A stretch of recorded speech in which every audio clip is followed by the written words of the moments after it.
Unit 6. Adolescence. Lesson 1.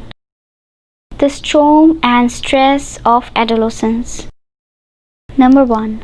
Children must pass through several stages in their lives to become adults. For some people, there are 4 or 5 such stages of growth where they learn certain things.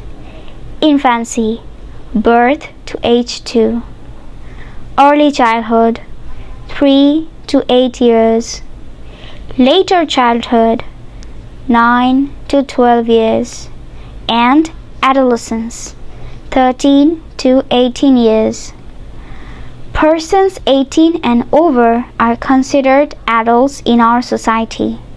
Of course, there are some who will try to act older than their years, but for the most part, most individuals have to go through these stages irrespective of their economic or social status.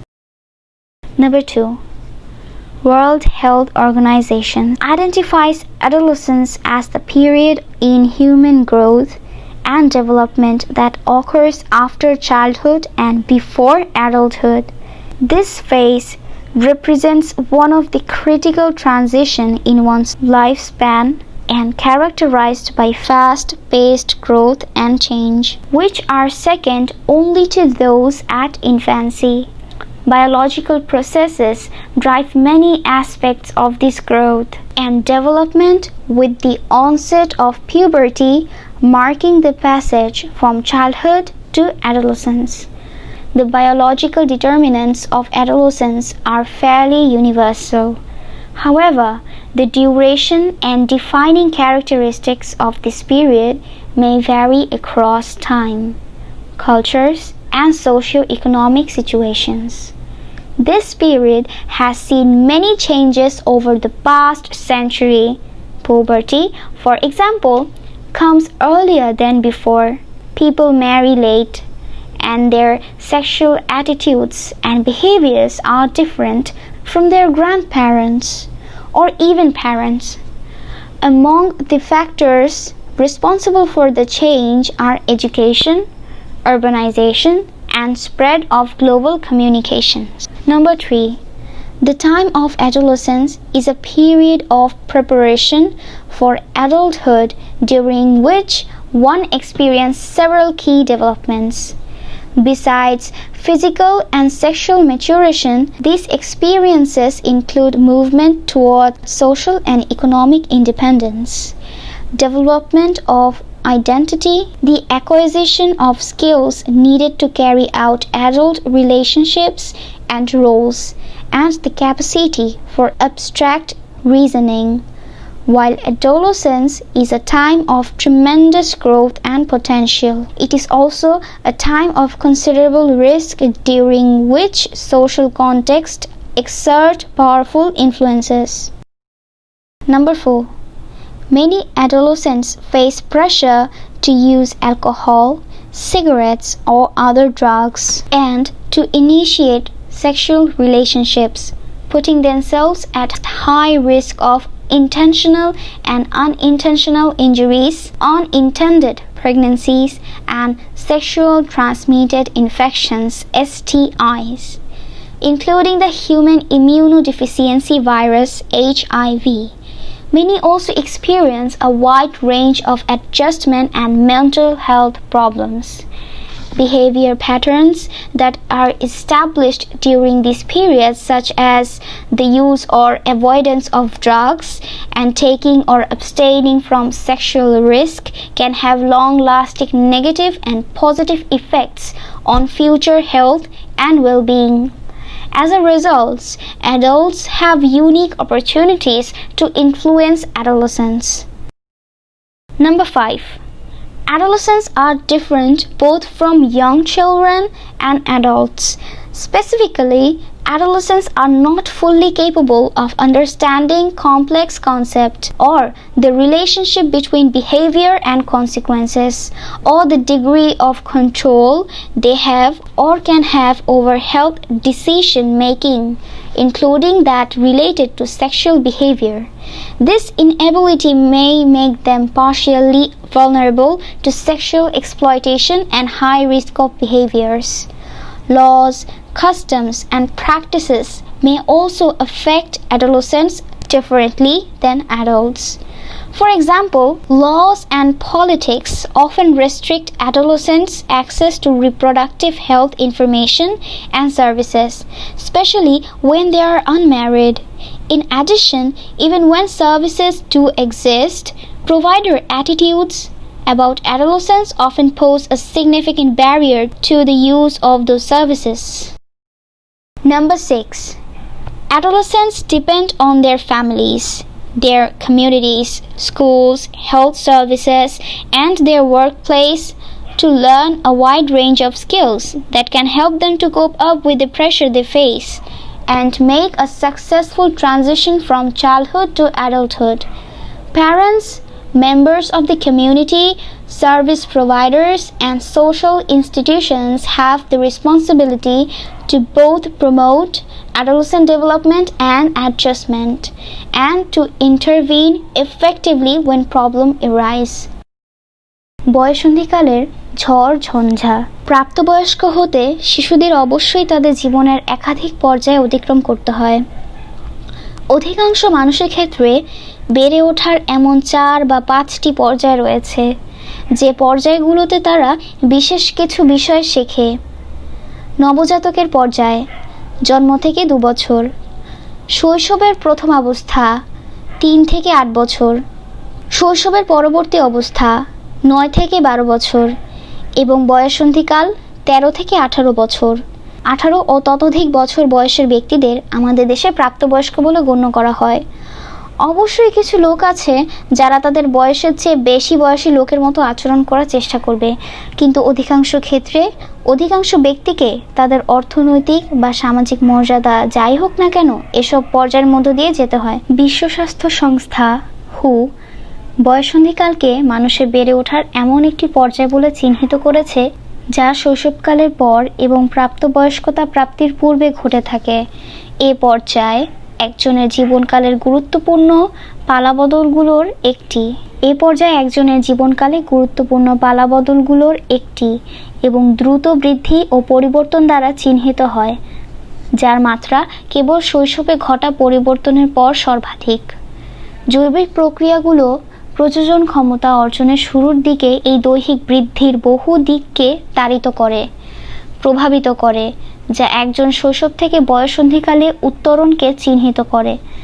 বয়ঃসন্ধিকালের জৈবিক নির্ণায়কগুলো মোটামুটি সার্বজনীন।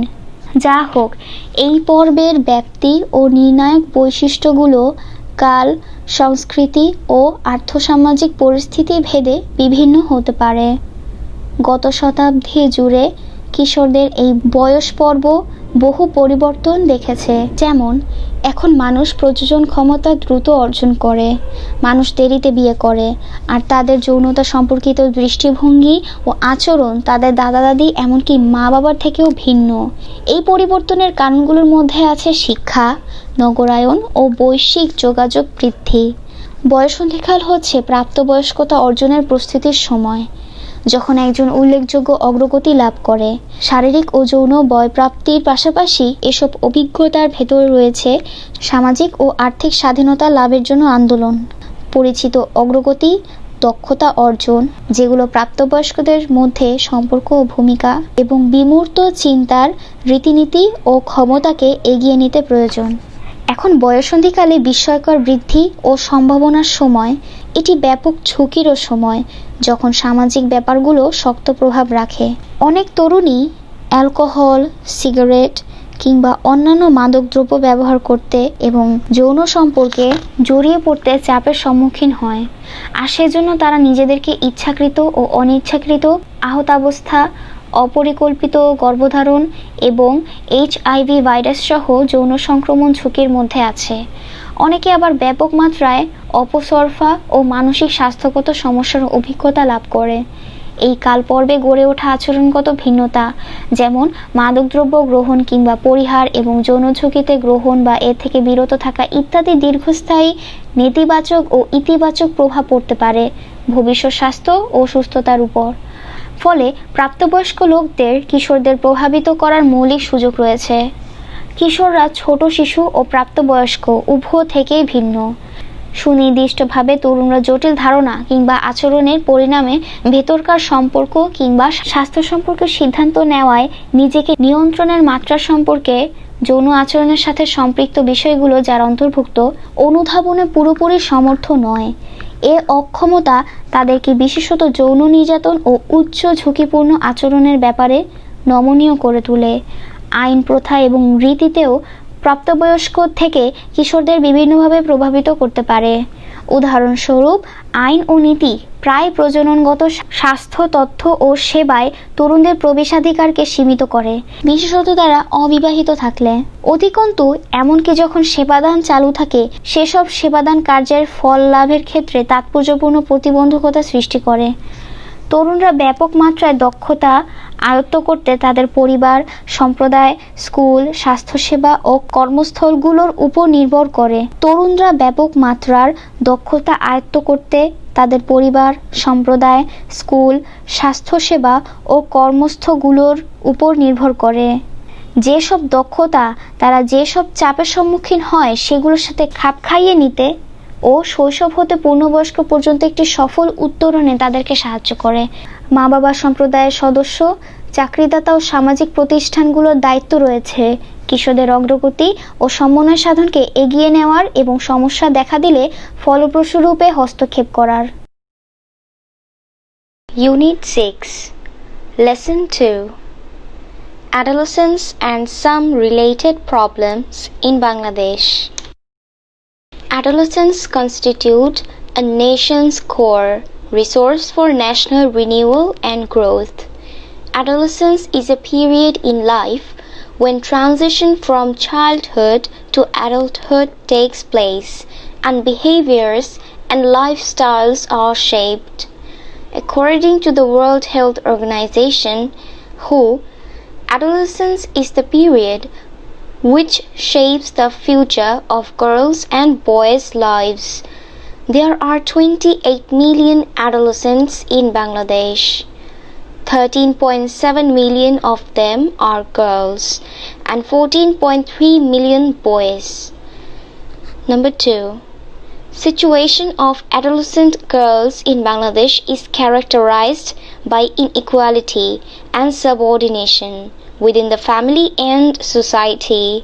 This inequality leads to widespread practice of child marriage, marginalization or expulsion from health, education and economic opportunities, and vulnerability to violence and sexual abuse. Number 3. In Bangladesh, the legal age of marriage is 18 for girls and 21 for boys. However, 33% of adolescent girls are married before the age of 15 and 60% become mothers by the age of 19. Research finds that adolescents with higher level of education and from more affluent families tend to marry at a later age. Boys, however, become ready for marriage only after several years of adolescence and young adulthood. When a girl gets married, she usually drops out of school and begins full-time work in her in-laws' household. In the in-laws' house, she is marginalized. She becomes vulnerable to all forms of abuse, including dowry-related violence. In Bangladesh, it's still common for a bride's family to pay dowry, despite the practice being illegal. Dowry demands can also continue after the wedding. For an adolescent bride, Even if her in-laws are supportive, there are greater health risks in terms of pregnancy and childbirth. The majority of adolescent brides and their families are uninformed or insufficiently informed about reproductive health and contraception. The maternal mortality rate from adolescents is double the national rate. Number 5. When adolescent girls are pulled out of school, either for marriage or work, they often lose their mobility, their friends, and their social status. The lack of mobility among adolescent girls also curtails their economic and non-formal educational opportunities. Moreover, they lack information about health issues. According to a study, only about 3 in 5 adolescents have even heard of HIV. It's also reported that more than 50% of adolescent girls are undernourished and suffer from anemia. Adolescent fertility is also high in Bangladesh. The contribution of the adolescent fertility rate to the total fertility rate increased from 20.3% in 1993 to 24.4% in 2007. Moreover, neonatal mortality is another concern for younger mothers. Number 6. While the situation of adolescent boys is somewhat better, many are vulnerable and lack the power to make decisions about their own lives. Many boys who are unable to go to school or are unemployed remain unaware of social and health issues. They are at considerable risk of being drawn into criminal activities. They are also more likely to get exposed to drugs and alcohol. বয়ঃসন্ধিকাল এবং বাংলাদেশে এ সম্পর্কিত কিছু সমস্যা। কিশোর কিশোরীরা জাতীয় নবায়ন ও প্রবৃদ্ধির ক্ষেত্রে একটি জাতীয় মূল সম্পদ। বয়ঃসন্ধিকাল জীবনের এমন এক পর্ব যখন শৈশব থেকে প্রাপ্তবয়স্কতার রূপান্তর ঘটে এবং মানুষের আচার আচরণ ও জীবনধারার রূপ লাভ ঘটে। বিশ্ব স্বাস্থ্য সংস্থা হু এর মতে বয়ঃসন্ধিকাল হচ্ছে সে সময় যা ছেলে মেয়েদের ভবিষ্যৎ জীবনকে গঠন করে। বাংলাদেশে 28 মিলিয়ন তরুণ তরুণী রয়েছে। এদের ভেতর 13.7 মিলিয়ন মেয়ে এবং 14.3 মিলিয়ন ছেলে। বাংলাদেশে পরিবারে ও সমাজে কিশোরীদের অবস্থা অসমতা ও দাসত্ব দ্বারা চিহ্নিত। এ অসমতা ব্যাপক বাল্যবিবাহ, প্রান্তিক অবস্থান কিংবা স্বাস্থ্য ও শিক্ষা ও অর্থনৈতিক সুযোগ সুবিধা থেকে বঞ্চনা এবং সহিংসতা ও যৌন নির্যাতনের শিকার হওয়ার দিকে চালিত করে। বাংলাদেশের মেয়েদের জন্য বিয়ের আইনসম্মত বয়স 18 এবং ছেলেদের জন্য 21। যা হোক, 33% কিশোরীর 15 বছর বয়সের আগেই বিয়ে হয় এবং 60% কিশোরী 19 বছর বয়সের মধ্যে মাতৃত্ব লাভ করে।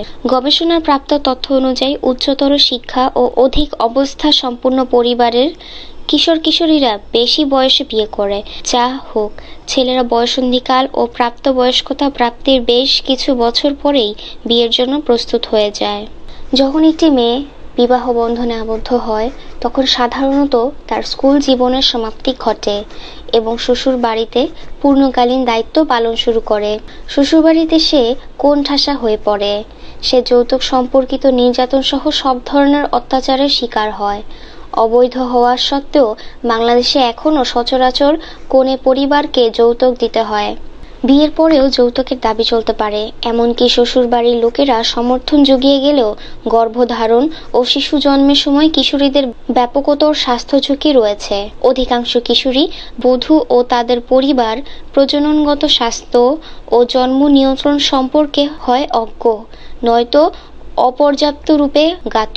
কিশোরীদের মাতৃত্বকালীন মৃত্যুহার জাতীয় হারের দ্বিগুণ। যখন বিয়ে কিংবা কাজের স্বার্থে কিশোরীদের স্কুল থেকে ছাড়িয়ে নেওয়া হয়, তারা প্রায়ই চলাচলের স্বাধীনতা, তাদের বন্ধু বান্ধব ও সামাজিক মর্যাদা হারায়। কিশোরীদের যাতায়াতের স্বাধীনতার স্বল্পতার কারণে তাদের অর্থনৈতিক ও অপ্রাতিষ্ঠানিক শিক্ষাপ্রাপ্তির সুযোগ কমে যায়। তদুপরি তাদের স্বাস্থ্য বিষয়ক জ্ঞানের অভাব থাকে। একটি সমীক্ষা অনুযায়ী প্রতি 5 জন কিশোরীর মধ্যে মাত্র প্রায় 3 জন কেবল এইচআইভির নাম শুনেছে। এমন প্রতিবেদনও দেওয়া হয় যে কিশোরীদের মধ্যে 50%-এরও বেশি অপুষ্টিতে ভুগে এবং রক্তশূন্যতায় আক্রান্ত হয়। বাংলাদেশে কিশোরীদের প্রজনন হারও উচ্চ মাত্রায়। সামগ্রিক প্রজনন হারে কিশোরীদের প্রজনন হারের অবদান 1993 সালে 20.3% থেকে বৃদ্ধি পেয়ে 2007 সালে 24.4% এ উন্নীত হয়। তার উপর কিশোরী মায়েদের জন্য নবজাতক সন্তানের মৃত্যু আরেকটি দুশ্চিন্তার বিষয়। যখন কিশোরদের অবস্থা কিছুটা ভালো, অনেকেই নমনীয় স্বভাবের এবং নিজেদের জীবন সম্পর্কে তাদের অনেকেরই সিদ্ধান্ত নেওয়ার ক্ষমতা কম। অনেক ছেলে যারা স্কুলে যেতে অপরাগ কিংবা অনিয়োগপ্রাপ্ত, তারা সামাজিক কিংবা স্বাস্থ্যগত বিষয়ে অজ্ঞ থাকে, তাদের অপরাধমূলক কার্যে জড়িয়ে পড়ার ব্যাপক ঝুঁকি থাকে, তাদের মাদক ও পানাসক্ত হওয়ারও বেশি সম্ভাবনা থাকে। Unit 6 Lesson 3 Why does a child hate school? The Schoolboy by William Blake.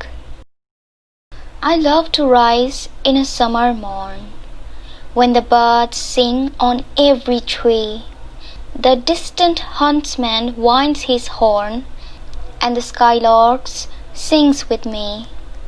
Oh, what sweet company!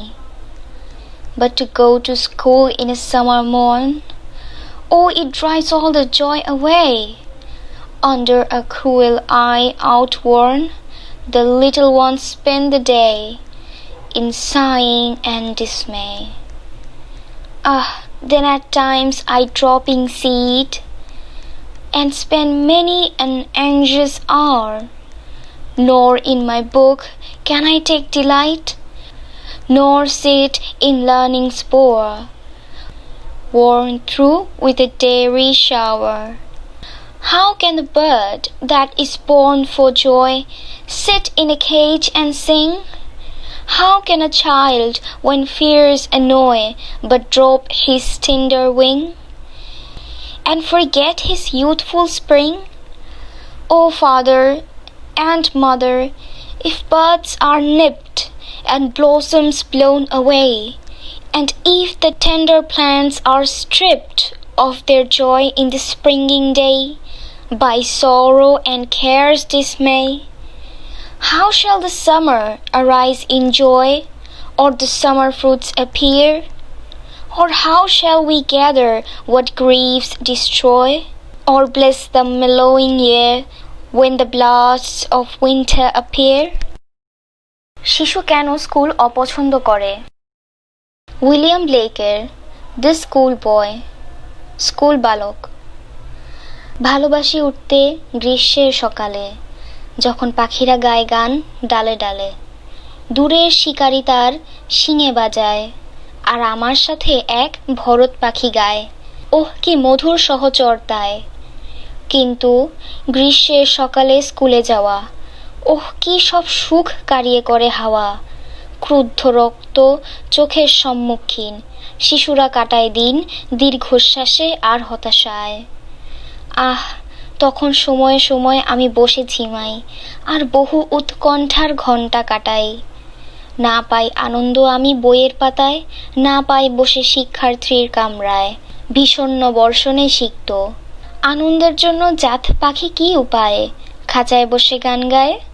কি করে কোনো ভ্রাতিগ্রস্ত শিশু শৈশবের ডানা নিয়ে ঝিমায়, আর তার বয়সের ধারা ভুলে যায়?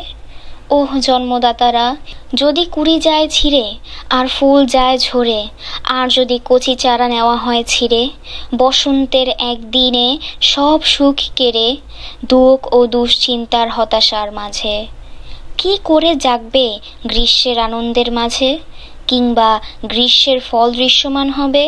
অথবা কিভাবে জমাবো সে বস্তু যা ক্ষোভ করবে দূর, কিংবা আশীর্বাদে ভরবে ঋদ্ধ বছর, যখন আসবে নেমে শৈত্যের ঝড়? Unit 6 Lesson 4 The Story of Shilpi Shilpi was only 15 years old when she married Rashid in 2008. Marrying off daughters at an early age is a standard practice for many families living in rural Bangladesh. After her wedding, Shilpi joined a local empowerment group that provides adolescent girls with the tools needed to gradually change cultural practice, particularly those pertaining to early marriage and pregnancy. The group's activities include discussions on how to most effectively change behavior related to reproductive health, as well as one-on-one counseling. It also offers peer-to-peer support and life skills training that help adolescents say no to early marriage. The empowerment group is one of more than 10,000 groups supported by some local non-government organizations, NGOs, working all over Bangladesh. These NGOs work through Canada's Adolescent Reproductive Health Project, which also aims to increase access to equality health services for adolescents. During one of the group sessions, Shilpi came to understand the potentially harmful effects of early marriage and pregnancy. While maternal mortality in Bangladesh has declined by nearly 40% since 2001, the rate remains high, with 194 maternal deaths per 1 lakh live births in 2010, dropping from 322 in 2001, with a projected decrease to 143 by 2015. The girls who get pregnant are at risk of serious health complications. This include dangerous hemorrhage and fistula, a painful internal injury caused by obstructed childbirth that commonly leads to serious maternal morbidities and social exclusion. When Shilpi heard about those risks, she invited her husband Rashid to discuss pregnancy with a counselor. After hearing about the risks, Rashid agreed to delay having children for 5 years, despite pressures from his parents and neighbors to produce an offspring. Together, the couple met with a female health care provider who informed them about the various family planning options available. Shilpi's mother-in-law and neighbors continued to pressurize the newlyweds. Deeply rooted cultural practices and traditions caused a rift between Shilpi and Rashid and their extended family, some of whose members insulted and criticized the couple. Unable to convince their close relatives of the risk, Shilpi and Rashid returned to the counselor. They took the help of a parent peer who has been trained to speak to other parents about adolescent issues. Shilpi's mother-in-law and neighbors eventually came to understand the harmful effects of early pregnancy on mother and child. Today, the village no longer pressurizes the couple. Their parents and neighbors now support them and speak out against early marriage and pregnancy. শিল্পীর গল্প 2008 সালে রাশিদকে বিয়ে করার সময় শিল্পীর বয়স ছিল মাত্র 15 বছর। গ্রাম বাংলায় বসবাসকারী বহু পরিবারের জন্য কম বয়সে মেয়ে দিয়ে দেওয়া একটি নিয়মিত অভ্যাসে দাঁড়িয়েছে। বিয়ের পর শিল্পী একটি স্থানীয় ক্ষমতায়ন গ্রুপে যোগদান করেন, যা সাংস্কৃতিক রীতিনীতি, বিশেষ করে যেগুলো বাল্যবিবাহ ও অকালে গর্ভধারণের সাথে সম্পৃক্ত, সেগুলো ক্রমান্বয়ে পরিবর্তন করতে কিশোরীদের প্রয়োজনীয় জিনিসে যোগদান দেয়। এই গ্রুপের কার্যাবলীর মধ্যে রয়েছে প্রজননগত স্বাস্থ্য ও এককভাবে পরামর্শ দানের সাথে সম্পৃক্ত আচরণ, কিংবা সবচেয়ে কার্যকরীভাবে পরিবর্তন করা যায় তার উপর আলোচনা। এটি পারস্পরিক সমর্থন ও বাস্তব জীবনে দক্ষতা বৃদ্ধিরও প্রশিক্ষণ দেয়, যা কিশোর কিশোরীদের বাল্যবিবাহকে না বলতে সাহায্য করে। 10,000-এর চেয়ে বেশি সংখ্যক গ্রুপের একটি, যেগুলো সারা বাংলাদেশে কাজ করা কিছু স্থানীয় বেসরকারি উন্নয়ন সংস্থা এনজিও দ্বারা সমর্থিত। এসব এনজিও কানাডার অ্যাডোলেসেন্ট রিপ্রোডাক্টিভ হেলথ প্রজেক্ট এর মাধ্যমে কাজ করে, যারা আরও একটি লক্ষ্য হচ্ছে কিশোর কিশোরীদের মানসম্মত স্বাস্থ্যসেবা দান। দলীয় আলোচনার একটিতে শিল্পী বাল্যবিবাহ ও অকালে গর্ভধারণের সম্ভাব্য ক্ষতিকর প্রভাব অনুধাবনে সক্ষম হলেন। যখন বাংলাদেশে মাতৃমৃত্যু হার 2001 সাল থেকে প্রায় 40% কমে এসেছে, 2010 সালে প্রতি 1 লক্ষটি জীবিত শিশুর ভেতর 194টি নিয়ে মাতৃমৃত্যু হার এখনও উচ্চই আছে। 2001 সালের 322টি থেকে নেমে 2015 সালে পরিকল্পনা অনুযায়ী তা কমে 143-এ পৌঁছেছে। গর্ভবতী মেয়েরা সাধারণত স্বাস্থ্যগত জটিলতার ঝুঁকিতে আছে। এগুলোর মধ্যে আছে ভয়াবহ রক্তক্ষরণ ও ফিস্টুলা, যা সন্তান জন্ম প্রতিরোধ থেকে সৃষ্ট শারীরিক ভিতরের এক ব্যথাপূর্ণ আহতাবস্থা ও সাধারণভাবে মারাত্মক মাতৃমৃত্যু ও সামাজিক বিচ্ছিন্নতার দিকে চালিত করে। যখন শিল্পী এসব ঝুঁকির কথা শুনলেন, তিনি তার স্বামী রাশেদকে একজন পরামর্শকের সাথে গর্ভধারণ নিয়ে কথা বলতে বললেন। ঝুঁকিগুলোর কথা শোনার পর সন্তান নিতে পরিবার ও প্রতিবেশীদের চাপ থাকা সত্ত্বেও রাশেদ সন্তান নিতে 5 বছর দেরি করতে সম্মত হলেন।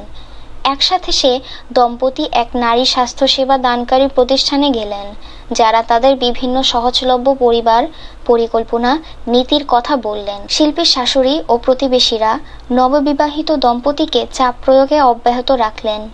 গভীরভাবে প্রথিত সাংস্কৃতিক ধারা ও ঐতিহ্য শিল্প ও রাশিদ এবং তার সম্প্রসারিত পরিবারের মধ্যে ব্যবধান সৃষ্টি করল, যাদের ভেতর কয়েকজন সদস্য দম্পতিকে অপমান ও সমালোচনা করল। নিকটাত্মীয়দের এসব ঝুঁকি সম্পর্কে বোঝাতে অসমর্থ হয়ে শিল্পী ও রাশিদ পরামর্শকের কাছে ফিরে গেল। তারা মা বাবা সমতুল্য একজনের সহায়তা নিলেন, যিনি অন্যের মা বাবাদের বয়ঃসন্ধিকালের বিভিন্ন বিষয় সম্পর্কে বলতে প্রশিক্ষণপ্রাপ্ত। শিল্পীর শাশুড়ি ও প্রতিবেশীরা অবশেষে মা ও শিশুর উপর অকালের গর্ভধারণের ক্ষতিকর প্রভাব বুঝতে পারলেন। এখন আর গ্রামবাসীরা ওই দম্পতির উপর চাপ সৃষ্টি করে না। তাদের মা বাবা ও প্রতিবেশীরা এখন তাদের সমর্থন করেন এবং বাল্যবিবাহ ও অকালে গর্ভধারণের বিরুদ্ধে উচ্চ কণ্ঠে কথা বলেন। Unit 6 Lesson 5 Amazing Children and Teens Who Have Changed the World. Dylan Mahalingam.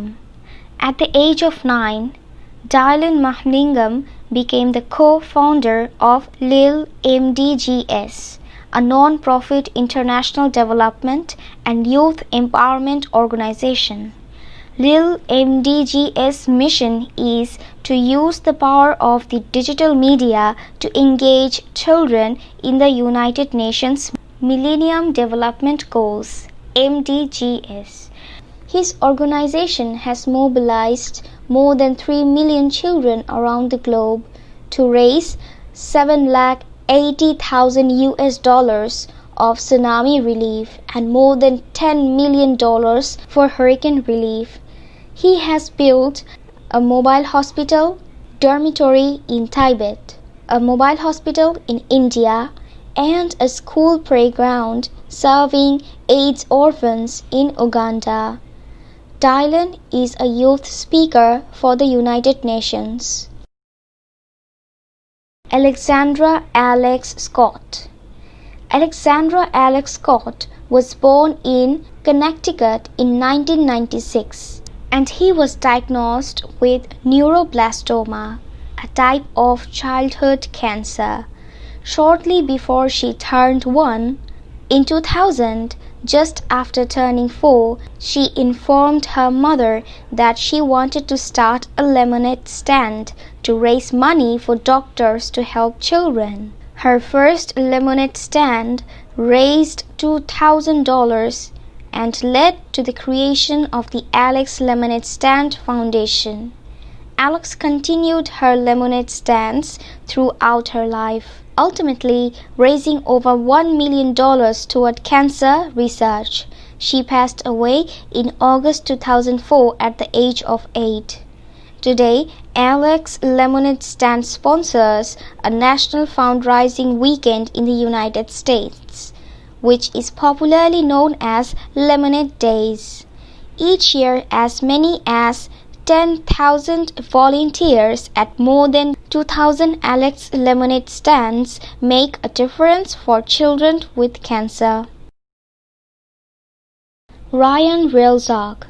In 1996, 6-year-old Ryan Reelzak was shocked to learn that children in Africa had to walk many kilometers every day just to fetch water. Ryan decided he needed to build a well for a village in Africa. By doing household chores and public speaking on clean water issue, Ryan raised enough money with which his first well was built in 1999 at the Angolo Primary School in a northern Ugandan village. Ryan's determination led to Ryan's Well Foundation, which has completed 667 projects in 16 countries, bringing success to clean water and sanitation to more than 714,000 people. Katie Stagliano. In 2008, 9-year-old Katie Stagliano bought tiny cabbage seedling from home school. As she cared for her cabbage, it grew up to 40 pounds. Katie donated her cabbage to a soup kitchen where it helped to feed more than 275 people. Moved by the experience of seeing how many people could benefit from the donation of fresh produce to soup kitchens, Katie decided to start vegetable gardens and donate the harvest to help feed people in need. Today, Katie's group donates thousands of pounds of fresh produce from numerous gardens to organizations that help people in need. Anna Frank. Anna Frank is perhaps the most well-known victim of the Nazi Holocaust of World War II. Anna, born on 12 June 1929, was given a diary at the age of 13, in which she chronicled her life from 1942 to 1944. During this time, Anna spent 2 years in hiding with her family in Nazi-occupied Amsterdam in a secret annex with 4 other Jews. Betrayed and discovered in 1944, Anna was sent to Bergen-Belsen concentration camp, where she died of typhus in 1945. Anna's father, Otto Frank, was the only occupant of the secret annex to survive the war. In 1947, he published Anna's diary as The Diary of a Young Girl. Anna's account of her internment, as well as her father's deep belief in humanity, has become one of the world's most widely read books. বিস্ময়কর শিশু কিশোর যারা দুনিয়াটাকে পাল্টে দিয়েছে। Dylan মাহালিঙ্গম। 9 বছর বয়সে Dylan মাহালিঙ্গম লিল এমডিজির সহ-প্রতিষ্ঠাতা হন, যা একটি অলাভজনক আন্তর্জাতিক উন্নয়ন ও যুব ক্ষমতায়ন সংস্থা। লিল এমডিজির লক্ষ্য হচ্ছে ডিজিটাল মিডিয়ার শক্তিকে জাতিসংঘ মিলেনিয়াম উন্নয়ন লক্ষ্য এমডিজি-তে ছেলেমেয়েদের সম্পৃক্ত করার কাজে লাগানো হয়। তার সংস্থা সুনামিতে ত্রাণ হিসেবে $7,80,000 মার্কিন এবং হারিকেনে ত্রাণ হিসেবে $10 মিলিয়ন তুলতে 3 মিলিয়নের বেশি শিশুকে নিযুক্ত করেছে। তিনি তিব্বতে একটি আশ্রম, ভারতে একটি ভ্রাম্যমাণ হাসপাতাল এবং উগান্ডায় এইডস আক্রান্ত অনাথ শিশুদের জন্য একটি স্কুলে খেলার মাঠ অথবা প্রাঙ্গণ প্রতিষ্ঠা করেছেন। ডিলান জাতীয় সংঘের একজন যুব বক্তা। Alexandra Alex Scott. Alexandra Alex Scott কানেকটিকাটে 1996 সালে জন্মগ্রহণ করেন এবং 1 বছর বয়স হওয়ার কিছুদিন পরেই নিউরোব্লাস্টোমা নামে শিশুদের এক প্রকার ক্যান্সারে আক্রান্ত বলে শনাক্ত হন। 2000 সালে 4 বছর বয়স হওয়ার পর তিনি তার মাকে জানান যে তিনি শিশুদের সাহায্য করার উদ্দেশ্যে ডাক্তারদের জন্য অর্থ তুলতে চেয়ে একটি লেমনেড স্ট্যান্ড চালু করতে চান। তার প্রথম লেমনেড স্ট্যান্ড $2000 অর্থ তুলে এবং অ্যালেক্স লেমনেড ফাউন্ডেশন সৃষ্টির দিকে চালিত করে। অ্যালেক্স সারা জীবন ধরে তার লেমনেড স্ট্যান্ড চালিয়ে যান, যা চূড়ান্তভাবে ক্যান্সার গবেষণার জন্য $1 মিলিয়ন বেশি অর্থ তোলে। তিনি 2004 সালের আগস্ট মাসে 8 বছর বয়সে মারা যান, যখন অ্যালেক্সের লেমনেড স্ট্যান্ডের অর্থদাতারা যুক্তরাষ্ট্রে একটি জাতীয় অর্থ তহবিল গঠনকারী সপ্তাহের অর্থ সরবরাহ করে, যেসব দিন লেমনেড দিবস বলে লোকমুখে পরিচিত। প্রতি বছর 10,000 এর মতো স্বেচ্ছাসেবক 2000টি অ্যালেক্স লেমনেড স্ট্যান্ড ক্যান্সার আক্রান্ত শিশুদের পৃথক সেবাদান করে। রায়ান রেউজাক 1998 সালে 6 বছর বয়সী রায়ান রেউজাক জেনে শঙ্কিত হন যে আফ্রিকার শিশুদের প্রতিদিন বহু কিলোমিটার হেঁটে পানি আনতে হয়। রায়ান সিদ্ধান্ত নিলেন যে আফ্রিকার এক গ্রামে তার একটি কূপ খনন করা দরকার। গৃহস্থলীর কাজ ও পরিষ্কার পানি নিয়ে জনসভায় বক্তৃতা দিয়ে রায়ান প্রচুর অর্থ তুললেন, যে অর্থ দ্বারা উগান্ডার উত্তরাঞ্চলের একটি গ্রামে অ্যাঙ্গোলো প্রাইমারি স্কুলে 1999 সালে তার প্রথম কূপ নির্মিত হয়। রায়ানের দৃঢ়তা রায়ান ওয়েল ফাউন্ডেশন প্রতিষ্ঠার দিকে চালিত করে, যা 16টি দেশে 667টি প্রকল্প সম্পূর্ণ করেছে, যা 7,14,000-এর বেশি লোকের জন্য বিশুদ্ধ পানি ও স্বাস্থ্যসম্মত পায়খানার ব্যবস্থা করেছে।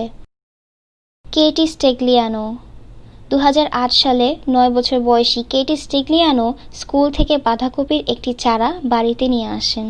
যত্ন নেওয়ায় বাঁধাকপিটির ওজন 40 পাউন্ড হয়ে উঠল। কেটি একটি স্যুপ কিচেনকে তার বাঁধাকপিটি দান করেন, যা 275-এর বেশি লোকের খাবার যোগদান দেয়। স্যুপ কিচেনে এমন টাটকা জিনিস দানের ফলে কত লোক উপকৃত হয়, সে অভিজ্ঞতা থেকে কেটি সবজি বাগান শুরু করতে আর অভাবী লোকদের সাহায্য করার উদ্দেশ্যে উৎপাদিত ফল দিতে সিদ্ধান্ত নিলেন। বর্তমানে কেটি ক্রপস নানা বাগান থেকে হাজার হাজার পাউন্ড টাটকা সবজি অভাবী লোকেদের সহায়তা করার উদ্দেশ্যে বিভিন্ন সংস্থানকে দান করে। আনা ফ্রাঙ্ক সম্ভবত দ্বিতীয় বিশ্বযুদ্ধের নাৎসি গণহত্যার সর্বাধিক পরিচিত শিকার। 12 জুন 1929 সালে জন্মগ্রহণ করা আনাকে 13 বছর বয়সে একটি ডায়েরি দেওয়া হয়, যাতে তিনি 1942 থেকে 1944 সাল পর্যন্ত তার জীবনের ইতিহাস বিবৃত করেন। আনা নাৎসি অধিকৃত আমস্টারডামের একটি গুপ্ত অ্যানেক্সে অন্য 4 জন ইহুদির সাথে তার পরিবারকে নিয়ে 2 বছর কাটান। 1944 সালে বিশ্বাসঘাতকতার শিকার ও ধৃত হওয়ার পর অ্যানাকে বার্গেন বেলসের নির্যাতন ক্যাম্পে পাঠানো হয়, যেখানে তিনি 1945 সালে টাইফাস রোগে মারা যান। আনার পিতা অটো ফ্রাঙ্ক ছিলেন গুপ্ত অ্যানেক্সের একমাত্র বন্দী যিনি যুদ্ধে বেঁচে যান।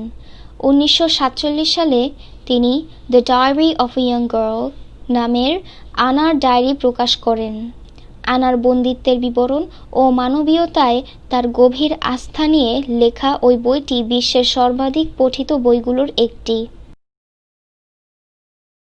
Unit 7 Human Relationships Lesson 1 Etiquette and Manners As a child, you must have been told to greet your elders and visitors to your home according to your culture and tradition. You must also have been taught to be polite in company and keep quiet while others, especially your elders, spoke. Possibly you at times grudged such schooling. Possibly at times you even protested about disciplining. Now certainly you know that you can't always behave the way you want, especially in the presence of others. There are rules of behavior you have to follow in a company. We are social beings and have to consider the effect of our behavior on others, even we are at home and dealing with our family members. We have two terms to describe our social behavior: etiquette and manners. Etiquette is a French word and it means the rules of correct behavior in society. The word manners means the behavior that is considered to be polite in a particular society or culture. Manners can be good or bad. For example, it's a bad manner to speak with food in one's mouth. No one likes a bad-mannered person. Remember that etiquette and manners vary from culture to culture and from society to society. We learn etiquette and manners from our parents, families, and various institutions such as schools, colleges, or personal bodies. There are rules of behavior for all kinds of social occasions, and it is important to learn them and practice them in everyday life. The manners that are correct in wedding reception will not do in a debating club. Therefore, we have to be careful about etiquette and manners. We know how important it is to say please and thank you in everyday life. A few more polite expressions such as pardon me, excuse me, may I, are bound to make your day smooth and pleasant. শিষ্টাচার ও আচার আচরণ। একজন শিশু হিসেবে তোমাকে অবশ্যই তোমার বড়দের এবং বাড়িতে আসা মেহমানদের তোমার সংস্কৃতি ও ঐতিহ্য অনুযায়ী শুভেচ্ছা জ্ঞাপন করার কথা বলা হয়েছে। সঙ্গীদের সঙ্গে থাকার সময় তোমাকে অবশ্যই ভদ্র থাকার এবং যখন অন্যরা, বিশেষ করে যখন তোমার বড়রা কথা বলে, তখন চুপ করে থাকার শিক্ষা দেওয়া হয়েছে। সম্ভবত শুরুতে তুমি এমন শিক্ষা মেনে নাওনি, সম্ভবত এমনকি শুরুতে তুমি এমন শৃঙ্খলার বিরোধিতা করেছো, কিন্তু এখন তুমি অবশ্যই জানো যে তুমি যেভাবে চাও সবসময় সেভাবে আচরণ করতে পারো না, বিশেষ করে অন্যদের উপস্থিতিতে। সঙ্গীদের সঙ্গে থাকা অবস্থায় কিছু আচার আচরণ তোমাকে অনুসরণ করতে হবে। আমরা সামাজিক জীব এবং আমাদেরকে অন্যদের উপর, এমনকি বাড়িতে আমাদের পরিবারের সদস্যদের উপর আমাদের আচরণের প্রভাব বিবেচনা করতে হবে। আমাদের সামাজিক আচরণের বর্ণনা দিতে গিয়ে আমরা দুটি শব্দ ব্যবহার করতে পারি: এটিকেট বা শিষ্টাচার এবং ম্যানার্স বা আচার আচরণ। এটিকেট একটি ফরাসি শব্দ এবং এর অর্থ হচ্ছে সমাজের সঠিক আচরণের নিয়ম কানুন। ম্যানার্স শব্দটির অর্থ হচ্ছে একটি বিশেষ সমাজ বা সংস্কৃতিতে যে ব্যবহারকে ভদ্র বলে বিবেচনা করা হয়। আচার আচরণ ভালো কিংবা খারাপ হতে পারে। উদাহরণস্বরূপ, মুখে খাবার নিয়ে কথা বলাটা একটি খারাপ আচরণ। খারাপ আচরণের ব্যক্তিকে কেউ পছন্দ করে না। মনে রাখবে যে শিষ্টাচার এবং আচার আচরণ এক সংস্কৃতি থেকে অন্য সংস্কৃতিতে, এক সমাজ থেকে অন্য সমাজে ভিন্ন হয় এবং এক সমাজ থেকে অন্য সমাজে ভিন্ন হয়। আমরা আমাদের পিতা মাতা, পরিবার এবং বিভিন্ন প্রতিষ্ঠান যেমন স্কুল, কলেজ এবং পেশাগত প্রতিষ্ঠান থেকে শিষ্টাচার এবং আচার আচরণ শিখে থাকি। এ ধরনের সামাজিক অনুষ্ঠানের জন্য কিছু আচার আচরণ রয়েছে এবং সেগুলো শিক্ষা লাভ করা এবং দৈনন্দিন জীবনে সেগুলোর অনুশীলন করা আমাদের জন্য গুরুত্বপূর্ণ। একটি বিবাহোত্তর সংবর্ধনা অনুষ্ঠানে যে আচরণ সঠিক তা বিতর্ক সঙ্গে তা সঠিক নয়। সুতরাং আমাদেরকে শিষ্টাচার এবং আচার আচরণ সম্পর্কে যত্নবান হতে হবে। আমরা জানি দৈনন্দিন জীবনে প্লিজ এবং থ্যাংক ইউ বলাটা কত গুরুত্বপূর্ণ। এরকম আরও কিছু অভিব্যক্তি যেমন pardon me, excuse me, may I, এগুলোর ব্যবহার তোমার জীবনকে মসৃণ এবং আনন্দদায়ক করতে বাধ্য। Lesson 2: Love and Friendship. Blow, blow the winter wind. Thou art not so unkind as man's ingratitude. Thy tooth is not so keen, because thou art not seen. Although thy breath be rude, hi ho, sing hi ho unto the green holly. Most friendship is fining, most loving mere folly. Then hi ho the holly, this life is most jolly. Freeze, freeze, thou bitter sky, that dost not bite so nigh, as benefits forgot. Though the waters warp, thy sting is not so sharp, as friend remembered not. Hi ho, sing hi ho unto the green holly. ভালোবাসা এবং বন্ধুত্ব। বয়ে যাও শীতের বাতাস, মানুষের অকৃতজ্ঞ স্বভাবের মতো। তুমি নও এত নির্দয়, তোমার দাঁত এত তীক্ষ্ণ তো নয়। কেননা কখনো তুমি নও দৃশ্যমান, যদিও ফেলো তুমি রুরু নিঃশ্বাস। হেই হো, গাও হেই হো, বয়ে যাও সবুজ ওই ঝোপের দিকে। বন্ধুত্ব প্রায় সবই ভান করা, আর প্রেম প্রয়াস বোকামি। তাই গাও হেই হো, ওই সবুজ ঝোপের দিকে বয়ে যাও। এ জীবন তীব্র পুলকের, জমে জমে জমে যাও তিক্ত আকাশ। তুমি তো কাউকে আর কামড়ে ধরো না যেভাবে, মানুষ ভুলে উপকার তার মতো করে। যদিও তোমার গায়ে জলস্রোত বাঁকা বয়ে যায়, তোমার দংশন নয় ভুলে যাওয়া বন্ধুর মতো এতটা কঠোর। হেই হো, গাও হেই হো, সবুজ ঝোপের দিকে বয়ে যাও। Unit 7, Lesson 3, Photograph. I was 10 years old. My grandmother sat on the string bed under the mango tree. It was late summer, and there were sunflowers in the garden and a warm wind in the trees. My grandmother was knitting a woolen scarf for the winter months. She was very old, dressed in a plain white sari. Her eyes were not very strong now, but her fingers moved quickly with the needles, and the needles kept clicking all afternoon. Grandmother had white hair, but there were very few wrinkles on her skin. I had come home after playing cricket on the Maiden. I had taken my meal, and now I was rummaging in a box of old books and family heirlooms that had just that day been bought out of the attic by my mother. Nothing in the box interested me very much, except for a book with colorful pictures of birds and butterflies. I was going through the book looking at the pictures when I found a small photograph between the pages. It was a faded picture, a little yellow and foggy.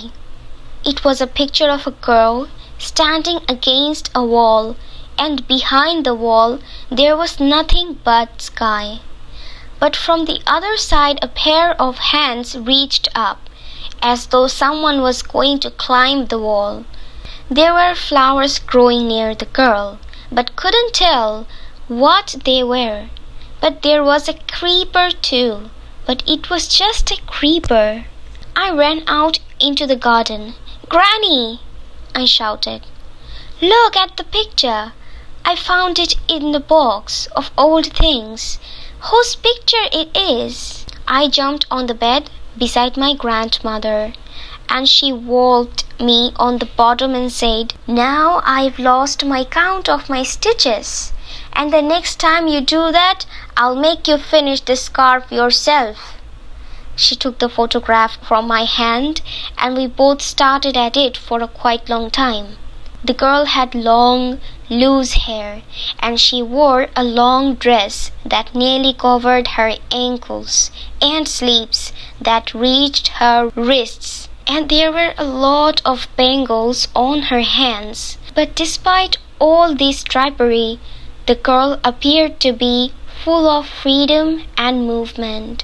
She stood with her legs apart and hands on her hips, and she had a wide, almost devilish smile on her face. "Whose picture it is?" I asked.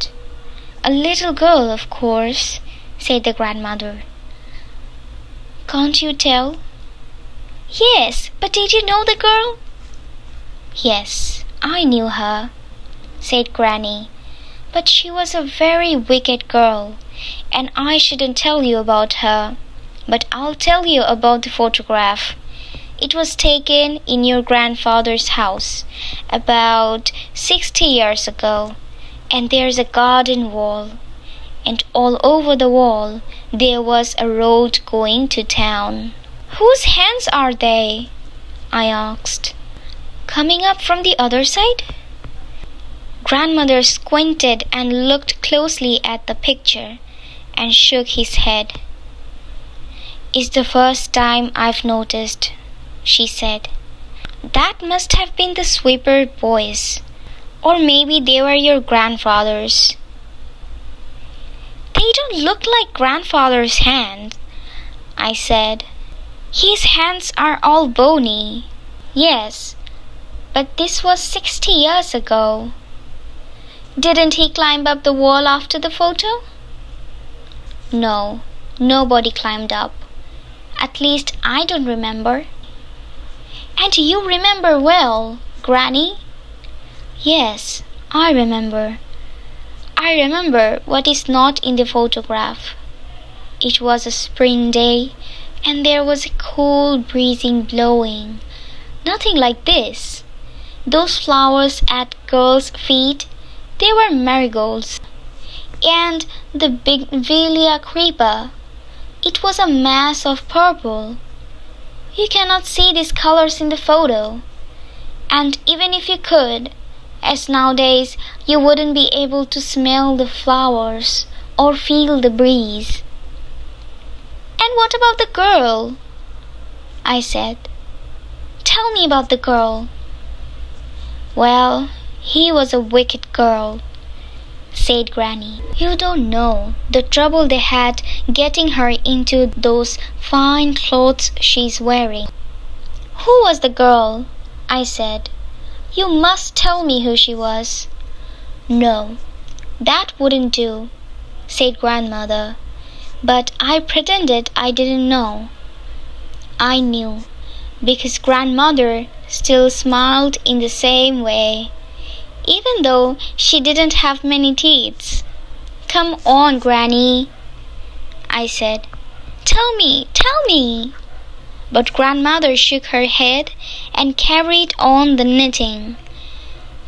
And I held the photograph in my hand, looking from it to my grandmother and back again, trying to find points in common between the old lady and the little pig-tailed girl. A lemon-colored butterfly settled on the end of Grandmother's knitting needle and stayed there while the needles clicked away. I made a grab at the butterfly, and it flew off in a dripping flight and settled on a sunflower. "I wonder whose hands they were," whispered Grandmother to herself, with her head bowed and her needles clicking away in the soft, warm silence of that summer afternoon.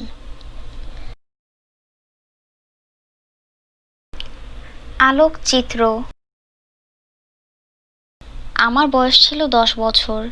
আমার দাদি আম গাছের নিচে একটি দড়ির বিছানার উপর বসেছিলেন। এটি ছিল গ্রীষ্মের শেষ দিক।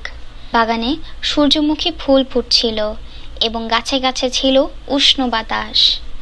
আমার দাদি শীতের জন্য পশমের তৈরি স্কার্ফ বুনছিলেন। তিনি খুব বয়স্ক ছিলেন। একটি সাধারণ সাদা শাড়ি পরেছিলেন।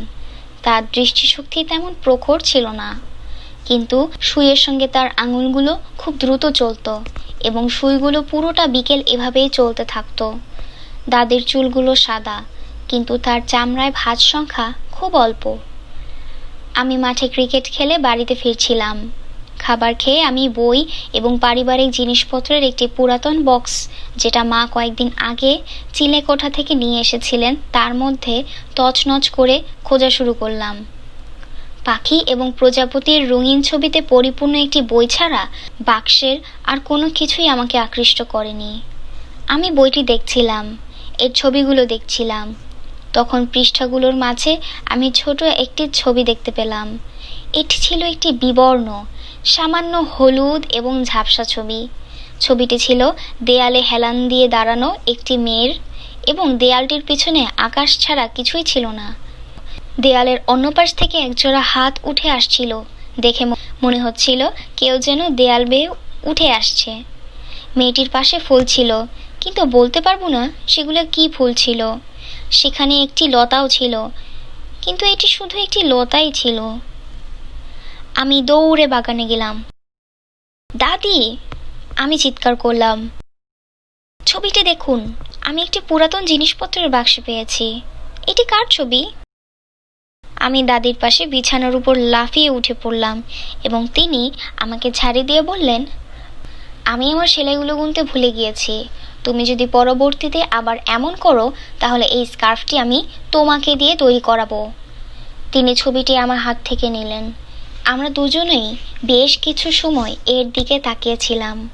মেয়েটির দীর্ঘ খোলা চুল এবং সে একটি লম্বা পোশাক পরে আছে, যা তার গোড়ালি প্রায় ঢেকেছে, যা আমার হাতগুলো কবজি পর্যন্ত গিয়েছে।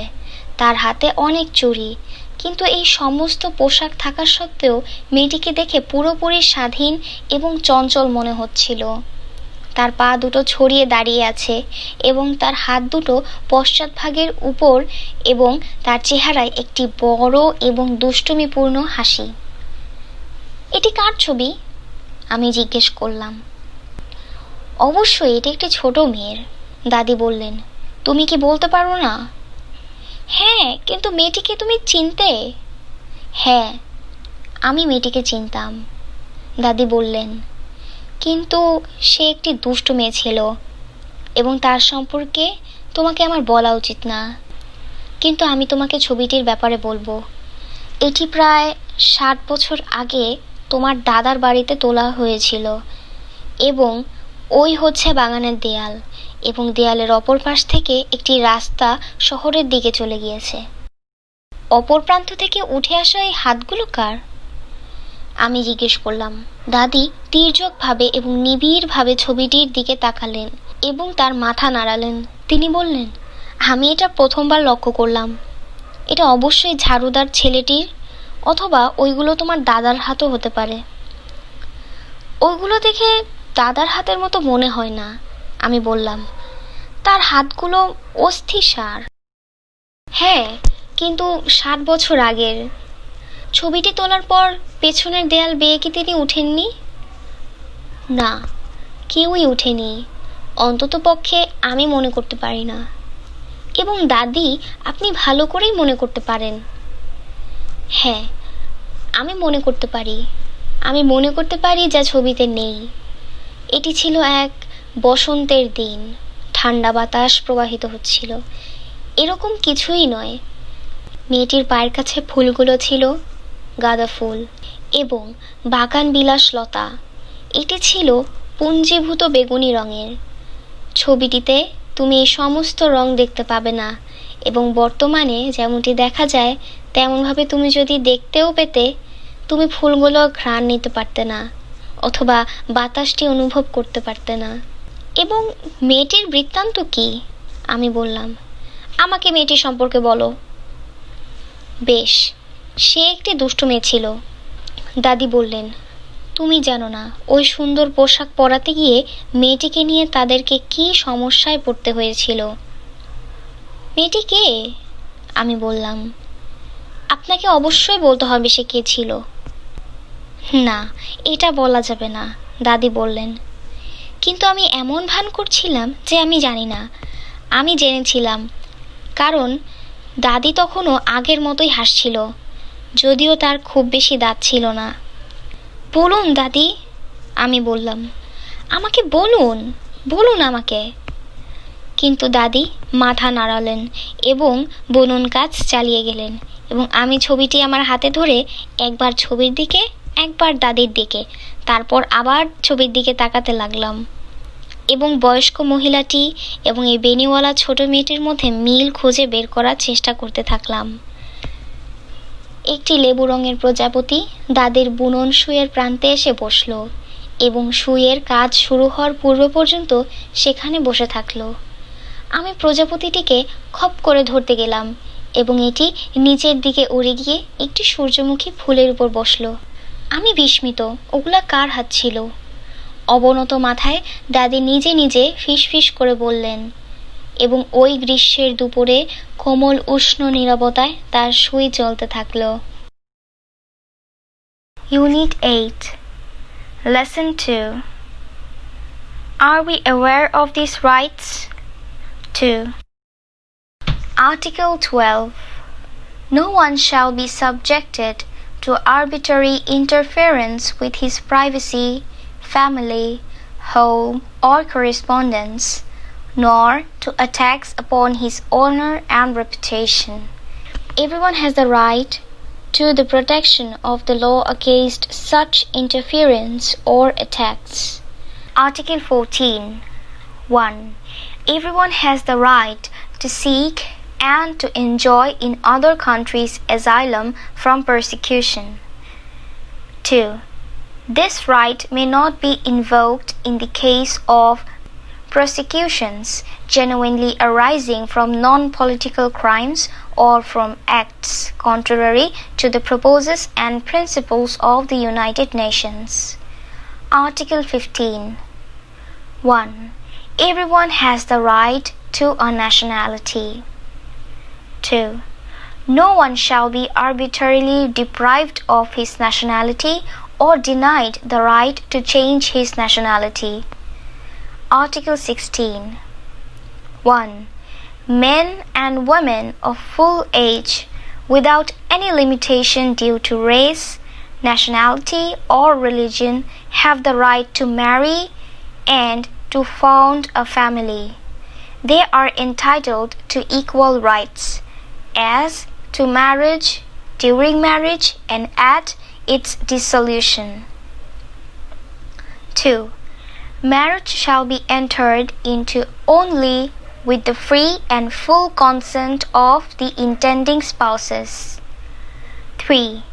The family is the natural and fundamental group unit of society and is entitled to protection by society and the state. Article 18. Everyone has the right to freedom of thought, conscience, and religion. This right includes freedom to change his religion or belief and freedom, either alone or in community with others, and in public or private, to manifest his religion or belief in teaching, practice, worship, and observance. Article 19. Everyone has the right to freedom of opinion and expression. This right includes freedom to hold opinions without interference and to seek, receive and impact information and ideas through any media and regardless of frontiers. Article 20 1. Everyone has the right to freedom of peaceful assembly and association. 2. No one may be compelled to belong to an association. Article 21 1. Everyone has the right to take part in the government of his country, directly or through freely chosen representatives. Number 2. Everyone has the right to equal access to public service in his country. Number 3. The will of the people shall be the basis of the authority of government. This will shall be expressed in periodic and genuine elections, which shall be by universal and equal suffrage and shall be held by secret vote or by equivalent free voting procedures. আমরা কি এই অধিকারগুলো সম্পর্কে সচেতন? অনুচ্ছেদ 12, কারো গোপনীয়তা, পরিবার, বাড়ি বা পত্র যোগাযোগ ইত্যাদি বিষয়ে অযৌক্তিক অন্যায় হস্তক্ষেপ করা এবং তার সম্মান ও খ্যাতিকে আক্রমণ করা যাবে না। প্রত্যেকেরই এই ধরনের অন্যায় হস্তক্ষেপ বা আক্রমণ প্রতিহত করার অধিকার রয়েছে। অনুচ্ছেদ 14, 1, প্রত্যেকেরই নির্যাতন, উৎপীড়ন হতে রক্ষার জন্য অন্যান্য দেশে আশ্রয় চাওয়া এবং উপভোগ করার অধিকার আছে। 2, এই অধিকার অরাজনৈতিক অপরাধ কিংবা জাতিসংঘের উদ্দেশ্যে ও আদর্শ পরিপন্থী কাজের বিচারের ক্ষেত্রে অন্তর্ভুক্ত করা যাবে না। অনুচ্ছেদ 15, 1, প্রত্যেকেরই নাগরিকত্ব লাভের অধিকার আছে। 2, কাউকে অযৌক্তিকভাবে তার নাগরিকত্ব হতে বঞ্চিত করা যাবে না কিংবা তার নাগরিকত্ব পরিবর্তনের অধিকার অস্বীকার করা যাবে না। অনুচ্ছেদ 16, নৃতাত্ত্বিক পরিচয়, জাতীয়তা বা ধর্মের কারণে সৃষ্ট কোনো সীমাবদ্ধতা ছাড়াই পূর্ণবয়স্ক পুরুষ ও মহিলারা বিবাহ বন্ধনে আবদ্ধ হওয়া ও পরিবার গঠনের অধিকার রাখে। বিবাহ, বিবাহের সময় এবং বৈবাহিক সম্পর্কের অবসানের সময় তাদেরকে সমান অধিকার দেওয়া হয়েছে। 2, আগ্রহী পাত্র পাত্রীর স্বাধীন ও পূর্ণ সম্মতিতেই বিবাহ অনুষ্ঠিত হবে। 3, পরিবার হচ্ছে সমাজের স্বাভাবিক ও মৌলিক অংশ এবং তা সমাজ ও রাষ্ট্র দ্বারা সংরক্ষণের অধিকার রাখে। অনুচ্ছেদ 14, প্রত্যেকেরই চিন্তা, বিবেক এবং ধর্মের স্বাধীনতার অধিকার আছে। তার ধর্ম বা বিশ্বাস পরিবর্তনের স্বাধীনতা এবং তার ধর্ম বা বিশ্বাস শিক্ষকতা, চর্চা, উপাসনা ও উদযাপনের মাধ্যমে একাকী কিংবা সামাজিকভাবে প্রকাশ করার স্বাধীনতা এর অন্তর্ভুক্ত। অনুচ্ছেদ 19, প্রত্যেকেরই স্বাধীনভাবে মত প্রকাশের অধিকার আছে। অন্যায় হস্তক্ষেপ ছাড়াই মত পোষণের স্বাধীনতা এবং যে কোনো মিডিয়ার মাধ্যমে কোনো বাধা বিপত্তি ছাড়া তথ্য এবং ধারণা চাওয়া ও প্রদানের অধিকার আছে। অনুচ্ছেদ 20, প্রত্যেকেরই শান্তিপূর্ণ সমাবেশ এবং সীমিত করার স্বাধীনতা আছে। 2, কাউকে কোনো সমিতিতে অন্তর্ভুক্ত করতে বাধ্য করা যাবে না। অনুচ্ছেদ 21, 1, প্রত্যেকেরই সরাসরি বা স্বাধীনভাবে বাছাইকৃত প্রতিনিধির মাধ্যমে তার দেশের সরকারের অংশগ্রহণের অধিকার আছে। 2, প্রত্যেকেরই তার দেশে জনসেবামূলক কাজে প্রবেশের সমান অধিকার আছে। 3, জনগণের ইচ্ছাই হবে সরকারের বিধিসম্মত ক্ষমতার উৎস। এই ইচ্ছা নিয়মিত ব্যবধানে সার্বজনীন ও সমান ভোটাধিকারের দ্বারা সংগঠিত সুষ্ঠু নির্বাচনের মাধ্যমে প্রকাশিত হবে, যে নির্বাচন গোপন ভোট বা সমতুল্য অবাধ ভোট প্রক্রিয়া দ্বারা অনুষ্ঠিত হবে। Unit 8, Lesson 3, Rights to Health and Education. Article 25. 1. Everyone has the right to a standard of living adequate for the health and well-being of oneself and of one's family, including food, clothing, housing, and medical care and necessary social services, and the right to security in the event of unemployment, sickness, disability, widowhood, old age, or other lack of livelihood in circumstances beyond one's control. 2.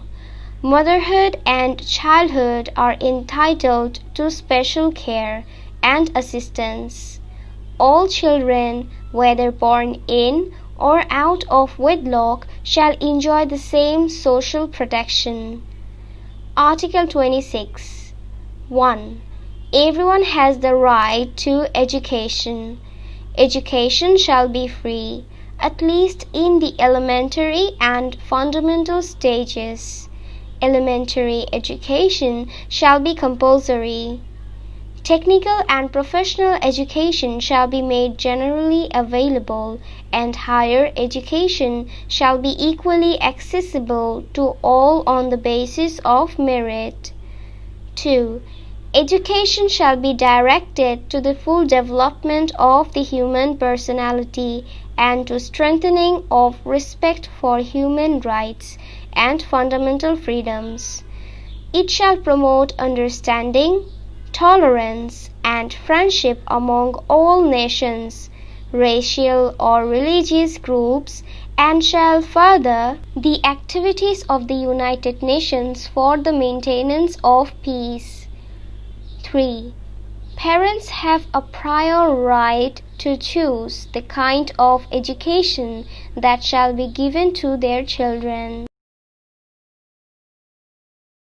স্বাস্থ্য এবং শিক্ষার অধিকার অনুচ্ছেদ 25 1.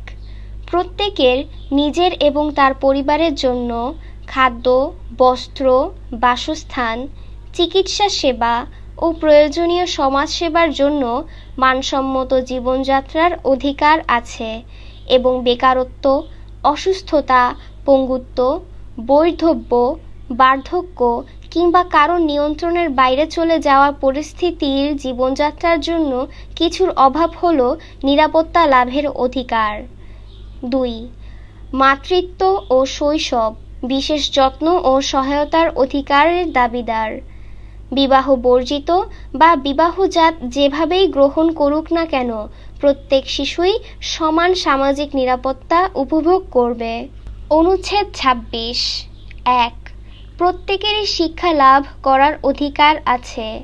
শিক্ষা অন্তত প্রাথমিক ও মৌলিক পর্যায়ে হবে অবৈতনিক। প্রাথমিক শিক্ষা হবে বাধ্যতামূলক। প্রযুক্তিগত ও বৃত্তিমূলক শিক্ষা হবে সার্বজনীন এবং উচ্চশিক্ষা মেধার ভিত্তিতে অবশ্যই সবার কাছে সমানভাবে প্রবেশযোগ্য হবে। 2. মানুষের ব্যক্তিত্বের পূর্ণ উন্নয়ন এবং মানবাধিকারের সম্মান বৃদ্ধিতে এবং মৌলিক স্বাধীনতায় শিক্ষা হবে নির্দেশনা স্বরূপ। এটি সকল জাতি, নৃতাত্ত্বিক অথবা ধর্মীয় সম্প্রদায় গোষ্ঠীর ভেতর সমঝোতা, সহিষ্ণুতা ও বন্ধুত্ব বাড়াবে এবং শান্তি রক্ষার্থে জাতিসংঘের কার্যক্রমকে এগিয়ে নেবে। 3. পিতামাতা তাদের সন্তানকে কী ধরনের পড়াশোনা করাবে তার ধারা অথবা রূপ পছন্দ করার অধিকার তাদের আছে। Unit 8, Lesson 4. Amerigo, a street child.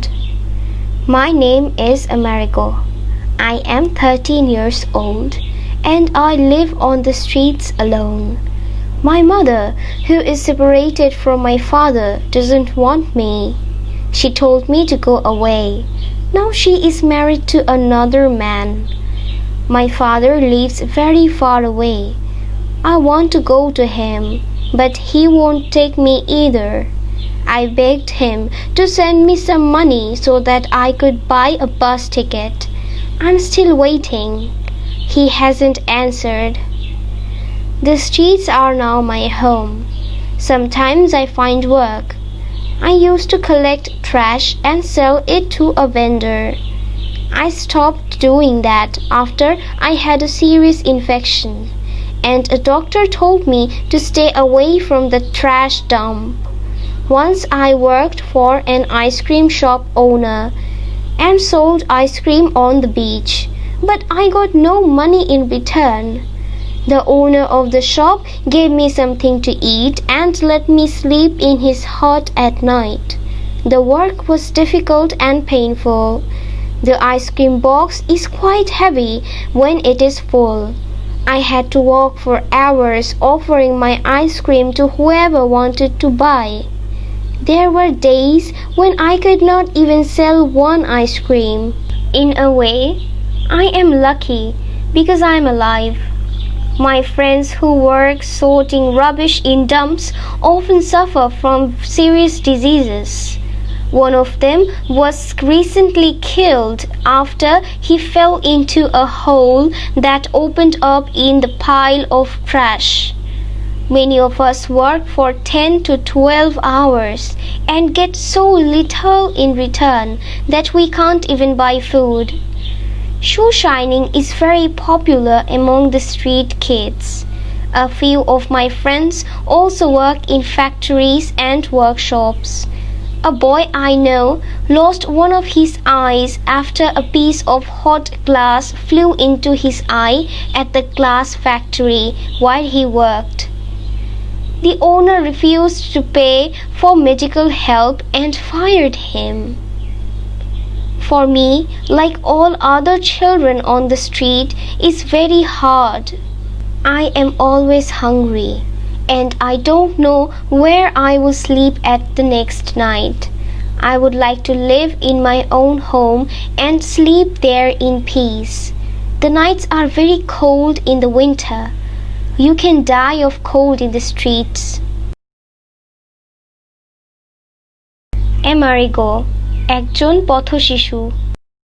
আমার নাম আমেরিগো। আমার বয়স 13 বছর এবং আমি রাস্তায় একাকী বসবাস করি। আমার মা, যে আমার পিতা থেকে পৃথক থাকে, আমাকে চান না। তিনি আমাকে চলে যেতে বলেছিলেন। এখন তিনি অন্য একজনকে বিয়ে করেছেন। আমার পিতা অনেক দূরে বাস করেন। আমি তার কাছে যেতে চাই, কিন্তু তিনি আমাকে নেবেন না।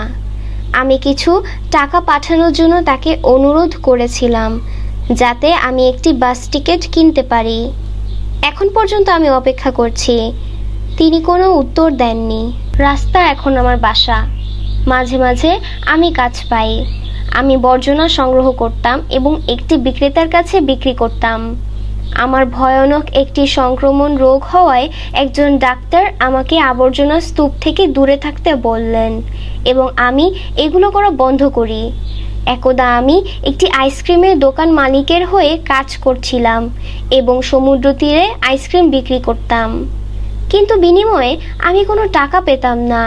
দোকানদারের মালিক আমাকে কিছু খেতে দিতেন এবং রাতে তার কুঁড়ে ঘরে ঘুমাতে দিতেন। কাজটি খুবই কঠিন এবং বেদনাদায়ক ছিল। আইসক্রিম বাক্সটি খুবই ভারী হতো যখন একটি পূর্ণ থাকতো। আইসক্রিম কিনতে ইচ্ছুক লোকদের দেওয়ার জন্য আমাকে ঘন্টার পর ঘন্টা হাঁটতে হতো।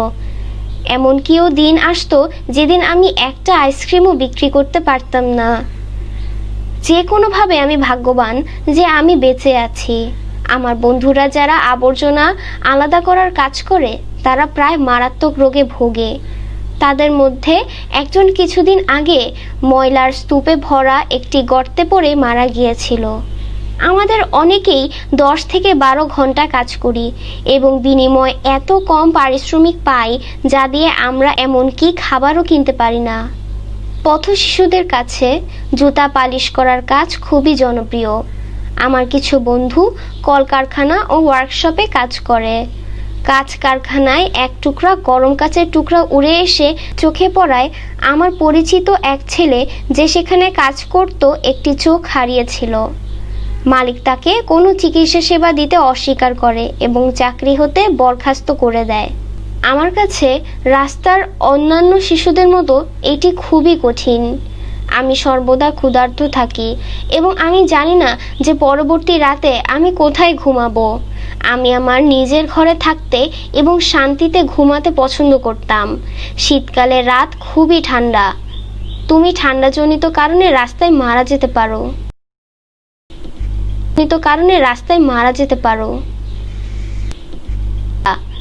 তুমি ঠান্ডাজনিত কারণে রাস্তায় মারা যেতে পারো। তুমি ঠান্ডাজনিত কারণে রাস্তায় মারা যেতে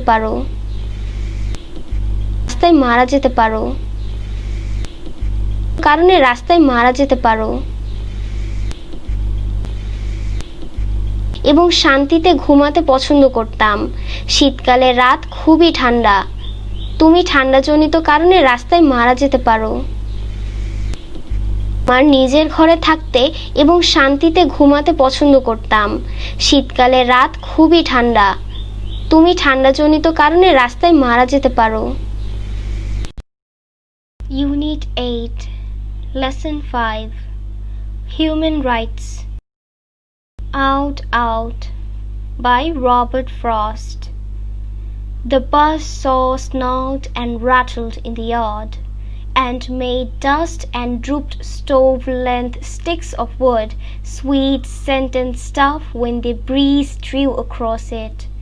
And from there those that lifted eyes could count 5 mountain ranges one behind the other, under the sunset far into Vermont. And the saw snarled and rattled, as it ran light or had to bear a load, and nothing happened. Day was all but done. Call it a day. I wish they might have said, to please the boy by giving him the half hour that a boy counts so much when saved from work. His sister stood beside him in her apron to tell him supper.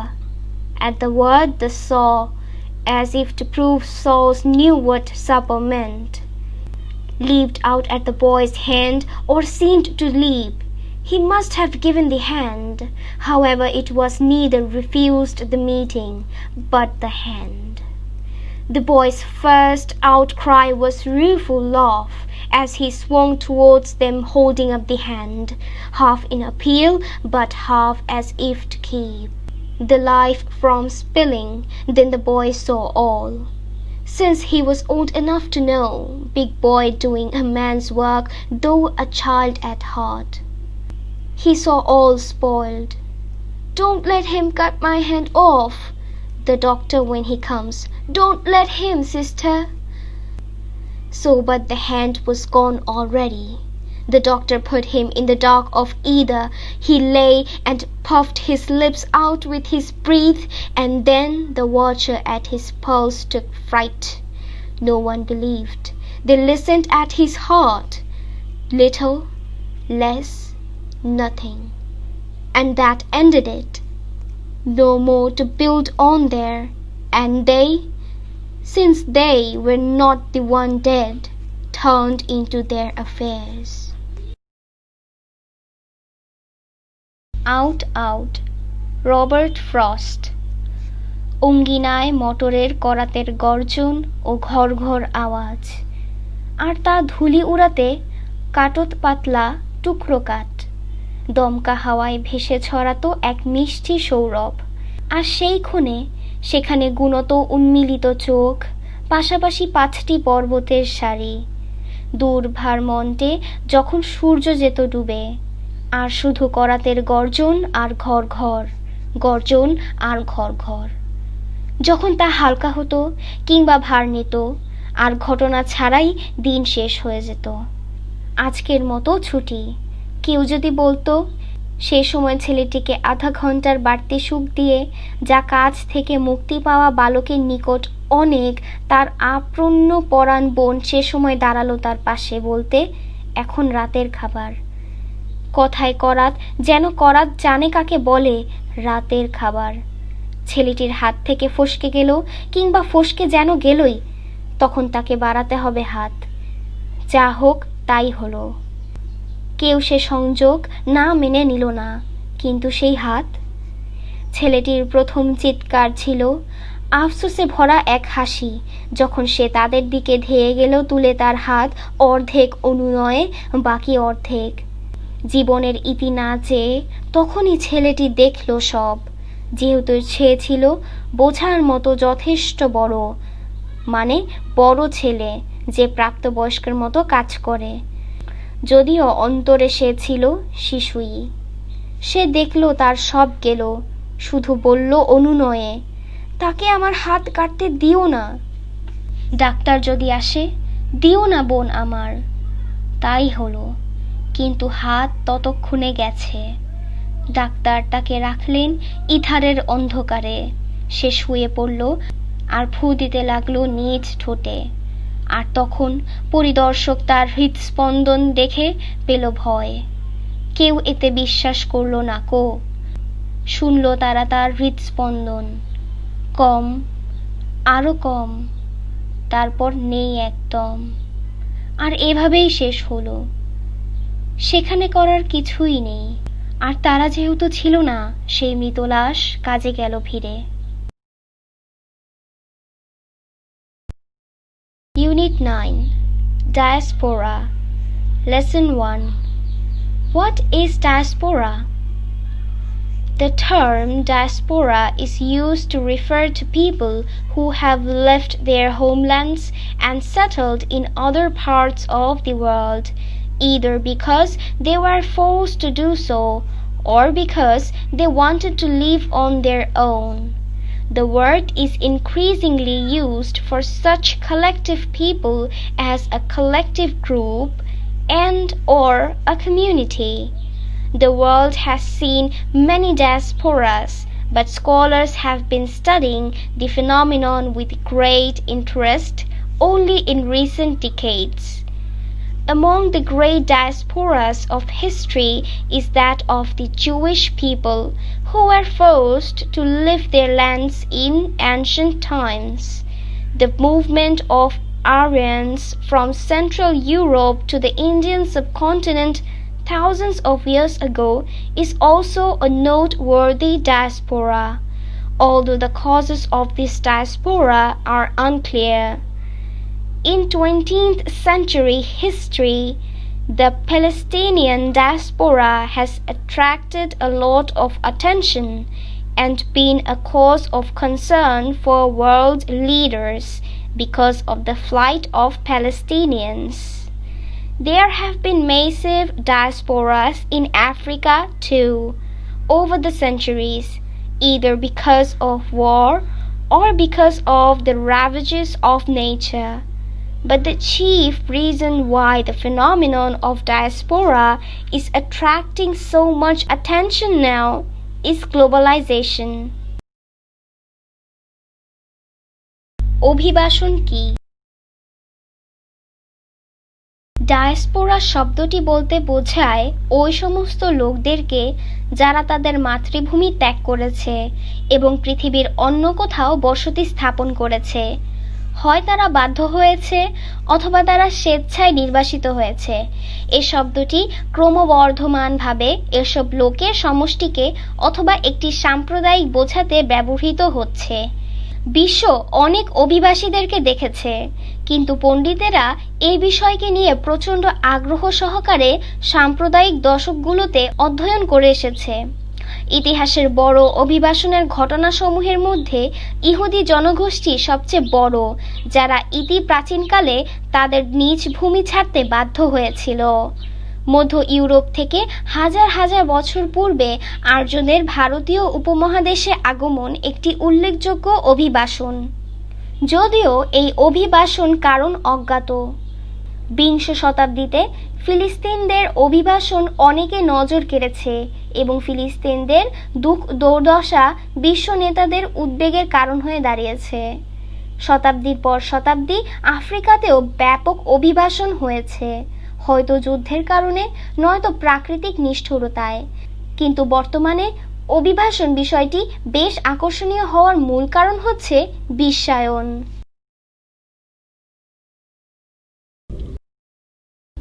Unit 9 Lesson 2 Bangla Town in East London. British Bangladeshis, also known as British Bengalis, are an important part of the Bangladeshi diaspora or those of Bangladeshi origin who are living abroad. Almost half of all British Bengalis live in London, especially in the East London boroughs, of which Tower Hamlets has the highest concentration. Today, a tourist who is new to London may well decide to make her way over to the east end of the city to visit Bangla Town.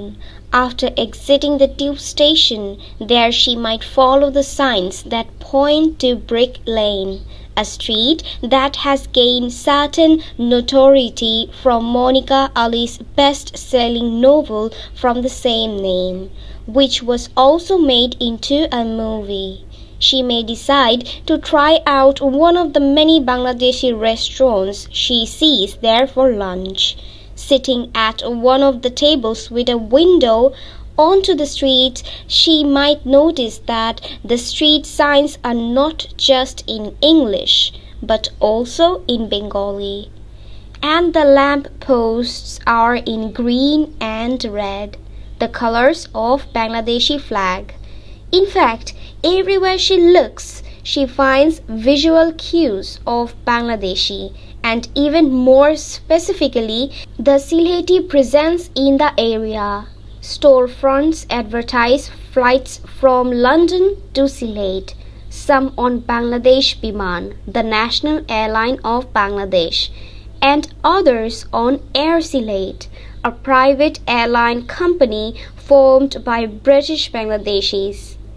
There is a sign for Sonali Bank, the major state-owned commercial bank of Bangladesh. There is a food store advertising frozen fish from Sylhet's Surma River. She watches two elderly men with long grey beards enter the store. They are dressed in long white tunics, baggy pants, and white head caps. She sees a group of teenage girls walking down the street in animated conversation. One is dressed in a black burqa, and the others are in jeans and long shirts, along with bright sequined hijabs on their head. Looking through her London guidebook, she sees about how this neighborhood is in Banglatown. In 2001, British Bangladeshi leaders, including many of the second-generation activists, laid a successful bid via the Tower Hamlets Council to gain the official designation of Banglatown for Brick Lane and its surrounding neighborhoods. With the help of street signs and an advertising campaign, the hope was given to the area, a distinct culture identity that would be attractive to tourists and thus beneficial for Bangladeshi businesses located there. In fact, the area has a number of visible Bangladeshi landmarks such as Altaf Ali Park, the Kobi Nazrul Cultural Center, and the Shohid Minar Monument. Along with the official designation of Banglatown, these landmarks are matters of considerable pride for many British Bangladeshis, symbols of their hard-won presence and political voice in Britain. পূর্ব লন্ডনে অবস্থিত বাংলাটাউন।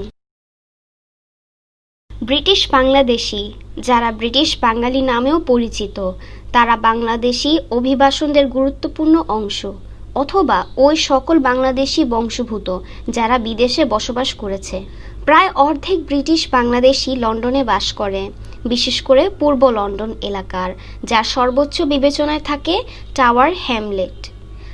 আজ একজন পর্যটক যে লন্ডনে নতুন, সে ভালো করে সিদ্ধান্ত নিতে পারে বাংলাটাউনে ভ্রমণে, যা শহরের শেষ পূর্ব প্রান্তে অবস্থিত। টিউব স্টেশন ত্যাগের পরে সে দেখতে পাবে নামফলকগুলো যা নির্দেশ করে ব্রিক লেন, যে সড়কটি মনিকা আলীর সবচেয়ে বেশি বিক্রিত উপন্যাস থেকে কিছু কুখ্যাতি অর্জন করেছে। এই নামে একটি মুভিও তৈরি হয়েছিল। দুপুরের খাবারের জন্য সেখানে অবস্থিত বাংলাদেশি রেস্টুরেন্টে সে গিয়ে দেখতে পারে রাস্তামুখী এক টেবিলের বসে জানালায় দিয়ে সে দেখতে পারে রাস্তার নাম ফলকগুলো শুধু ইংরেজিতে না, বাংলায়ও রয়েছে। রাস্তার ল্যাম্প পোস্টগুলো বাংলাদেশের পতাকার ন্যায় লাল ও সবুজ রঙের। বস্তুত সব জায়গায় সে দেখে বাংলাদেশি দৃশ্যমান নির্দেশিকা এবং বিশেষ করে এখানে সিলেটিদের উপস্থিতি। দোকানের সম্মুখভাগ বিজ্ঞাপন দেয় লন্ডন থেকে সিলেট যাত্রার বাংলাদেশ বিমানের, বাংলাদেশের জাতীয় এয়ারলাইন, এবং অন্যটি হলো এয়ার সিলেট, যা একটি ব্যক্তি মালিকানাধীন এয়ারলাইন কোম্পানি যা ব্রিটিশ বাংলাদেশিদের দ্বারা গঠিত হয়েছে। এখানে রয়েছে সোনালী ব্যাংকের নাম ফলক, যা বাংলাদেশের প্রধান রাষ্ট্রীয় বাণিজ্য ব্যাংক। এখানে রয়েছে সিলেটের সুরমা নদী থেকে অন্য হিমায়িত মাছের দোকান। সে দেখেছে দুজন প্রবীণ ধূসর লম্বা দাড়িওয়ালা লোককে, যারা চাদর ও পাজামা এবং মাথায় সাদা টুপি পরে দোকানে ঢুকছে। সে দেখতে পাচ্ছে একদল উদ্যমী কিশোরী রাস্তা দিয়ে হেঁটে যাচ্ছে, একজন কালো বোরকা এবং অন্যরা জিন্স এবং লং শার্ট পরিহিত এবং উজ্জ্বল চিকচিকে হিজাব তাদের মাথায়। লন্ডন গাইড বুকে চোখ বুলিয়ে সে দেখে নিল বাংলা টাউনে প্রতিবেশীর সম্পর্ক। 2011 সালে ব্রিটিশ বাংলাদেশি নেতারা দ্বিতীয় প্রজন্মের কর্মীদের নিয়ে টাওয়ার হ্যামলেট কাউন্সিলের মাধ্যমে ব্রিক লেন ও তার পার্শ্ববর্তী এলাকার জন্য বাংলা টাউন এর সরকারি মর্যাদা অর্জনে একটি সফল প্রচেষ্টা পরিচালনা করেন। রাস্তার নামফলক ও বিজ্ঞাপন প্রদর্শনের মাধ্যমে আশা ছিল এ এলাকাটি একটি ব্যতিক্রমী সাংস্কৃতিক পরিচিতি এবং এখানে অবস্থিত বাংলাদেশি ব্যবসার জন্য পর্যটকদের নিকট আকর্ষণীয় হবে। বস্তুত এ এলাকায় রয়েছে বাংলাদেশি বিখ্যাত স্থাপনা যেমন আলতাফ আলী পার্ক, কবি নজরুল সাংস্কৃতিক কেন্দ্র এবং শহীদ মিনার স্মৃতিসৌধ। দাপ্তরিক পদবি নিয়ে এই বিখ্যাত বাংলা টাউন উপস্থাপনটি ব্রিটিশ বাংলাদেশিদের যৌক্তিক অহংকার এবং এগুলো ব্রিটেনে তাদের কষ্টার্জিত উপস্থিতি আর রাজনৈতিক কণ্ঠস্বরকে প্রকাশ করে। Unit 9 Lesson 3 Bangladeshis in Italy. Last month, a 20-year dream came true. We visited Italy. While it was an amazing lesson in history, I was also taken surprise at the Bangladeshis in Italy. I heard estimates of between 2 lakh and 6 lakh Bangladeshis in Italy. I saw them in Rome, Florence, and Venice, but not in Siena. The ones I saw all had small to medium-sized businesses. In Rome, they were selling handbags, sunglasses, and tourist material on the streets. In Florence, we walked into a store selling Indian-looking things, a monohori dokan, only to find the owner was a Bangladeshi who had a chain of these stores in the city.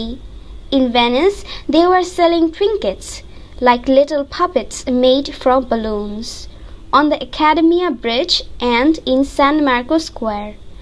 One seller told me this would not sell in Rome, but in Venice the tourists buy them.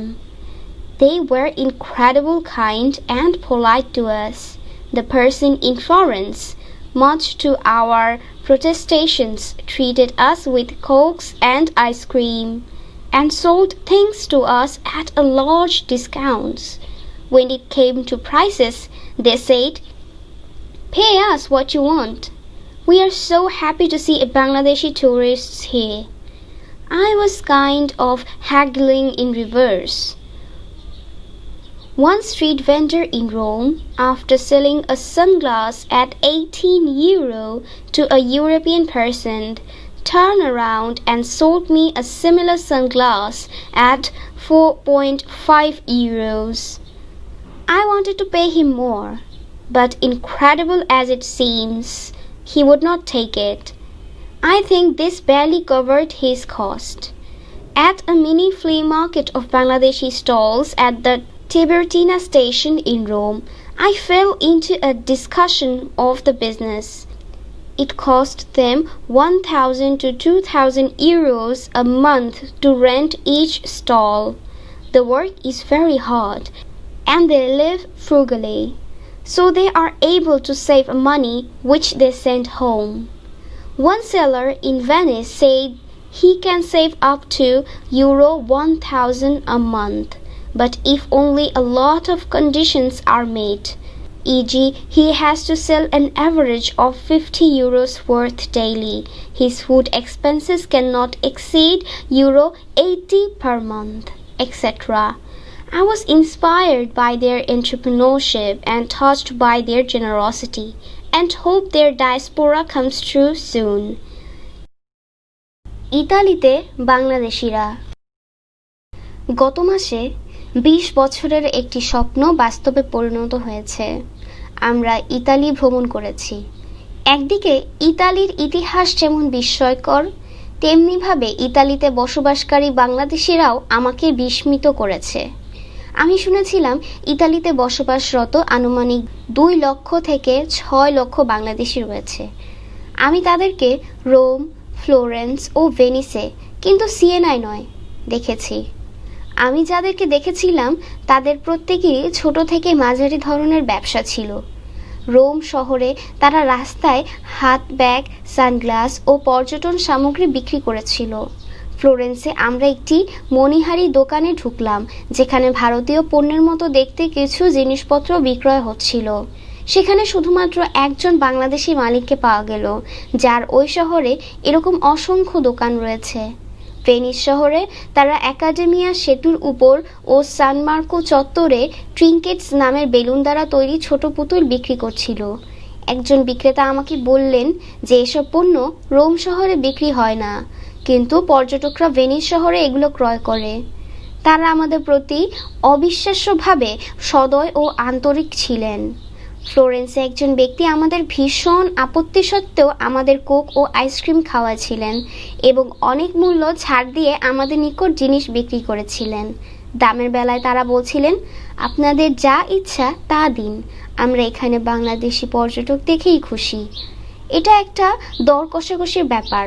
Rome শহরে একজন ফেরিওয়ালা এক ইউরোপীয় ভদ্রলোকের কাছে একটি sunglass 18 ইউরোতে বিক্রি করে আমার দিকে ঘুরলো এবং আমার কাছে 4.5 ইউরোতে বিক্রি করলো। আমি তাকে আরও বেশি দিতে চাইলাম, কিন্তু অবিশ্বাস্য মনে হলো যে সে তা নেয়নি। আমার মনে হয় সে শুধুমাত্র তার কেনা দামের সমপরিমাণ অর্থই রেখেছিল। রোম শহরের টিবারচিনা স্টেশনে এক ছোট্ট সস্তা ও পুরনো জিনিসপত্রের বাংলাদেশি দোকানে তাদের ব্যবসা সংক্রান্ত বিষয়ে আলোচনায় মেতে উঠছিলাম। মাসে প্রতিটি দোকান ভাড়া বাবদ 1000 থেকে 2000 ইউরো খরচ হয়। কাজটি খুবই কঠিন, আর তারা মিতব্যয়ী জীবনযাপন করে, তাই বাড়িতে পাঠানোর জন্য তারা সামান্য অর্থ সঞ্চয় করতে পারে। ভেনিস শহরে একজন বিক্রেতা আমাদের বলেছিলেন তিনি মাসে 1000 ইউরো সঞ্চয় করতে পারেন, কিন্তু অনেকগুলোর শর্ত পূরণের পর। উদাহরণস্বরূপ তাকে প্রতিদিন গড়ে কমপক্ষে 50 ইউরো বিক্রয় করতে হবে, মাসে তার খাবার বাবদ খরচ 80 ইউরোর বেশি হওয়া যাবে না, ইত্যাদি। আমি তাদের উদ্যোগে উৎসাহিত হই এবং তাদের উদারতায় আমি সিক্ত হয়েছিলাম, আর আশা করি তাদের অভিবাসন প্রক্রিয়া শীঘ্রই বাস্তবে রূপ নেবে। Unit 9, Lesson 4, Bangladeshi Community in the UK. Migration from Bangladesh to Britain started in 1930s and was predominantly a Sylheti phenomenon. Men of this particular geographical area employed by the British ship companies first started the process of migration. These men were largely illiterate and belonged to the landless peasantry. After the World War II, due to labor shortages, British government encouraged labor migration from its former colonies. The post-war British economy demanded cheap and plentiful labor, much of which was recruited from South Asia. Since Sylhet had already forged a strong link with the UK, most new labor was drawn from here. Sylhetis based in the UK helped each other to integrate into the new society by providing credit, arranging documents, and gradually spreading the network. During the 1950s, the number increased dramatically. However, along with people from poorer backgrounds, a small number of urban upper and middle class Bangladeshis also migrated even before the World War II for higher education and settled in the UK. According to the 2001 census, 283,063 Bangladeshis lived in the UK, which is 0.5% of the total population.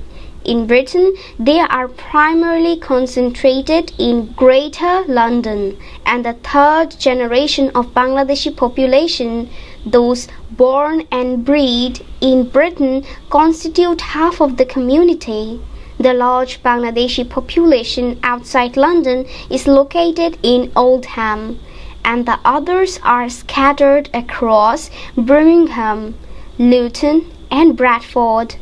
British Bangladeshis are predominantly Muslims. Studies reveal that the second and the third generation Bangladeshis seem to uphold their Muslim identity rather than their identity as Bangladeshis. However, the absence of a strong tie does not mean that Bangladeshi community is completely detached from their homeland. In the area of globalization, the social networking like diaspora communities, British Bangladeshis are also linked to their countries of origin by phone, mail, internet, and television.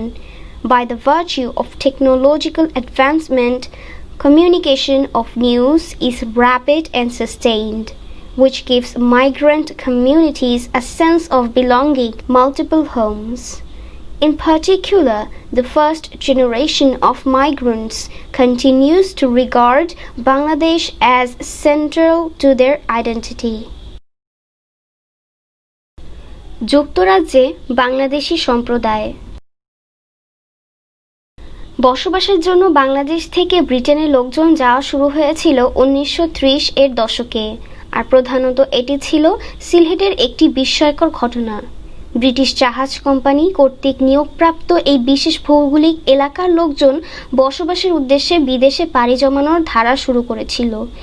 এই মানুষগুলোর অধিকাংশই ছিল অশিক্ষিত আর ভূমিহীন কৃষক শ্রেণীর অন্তর্গত।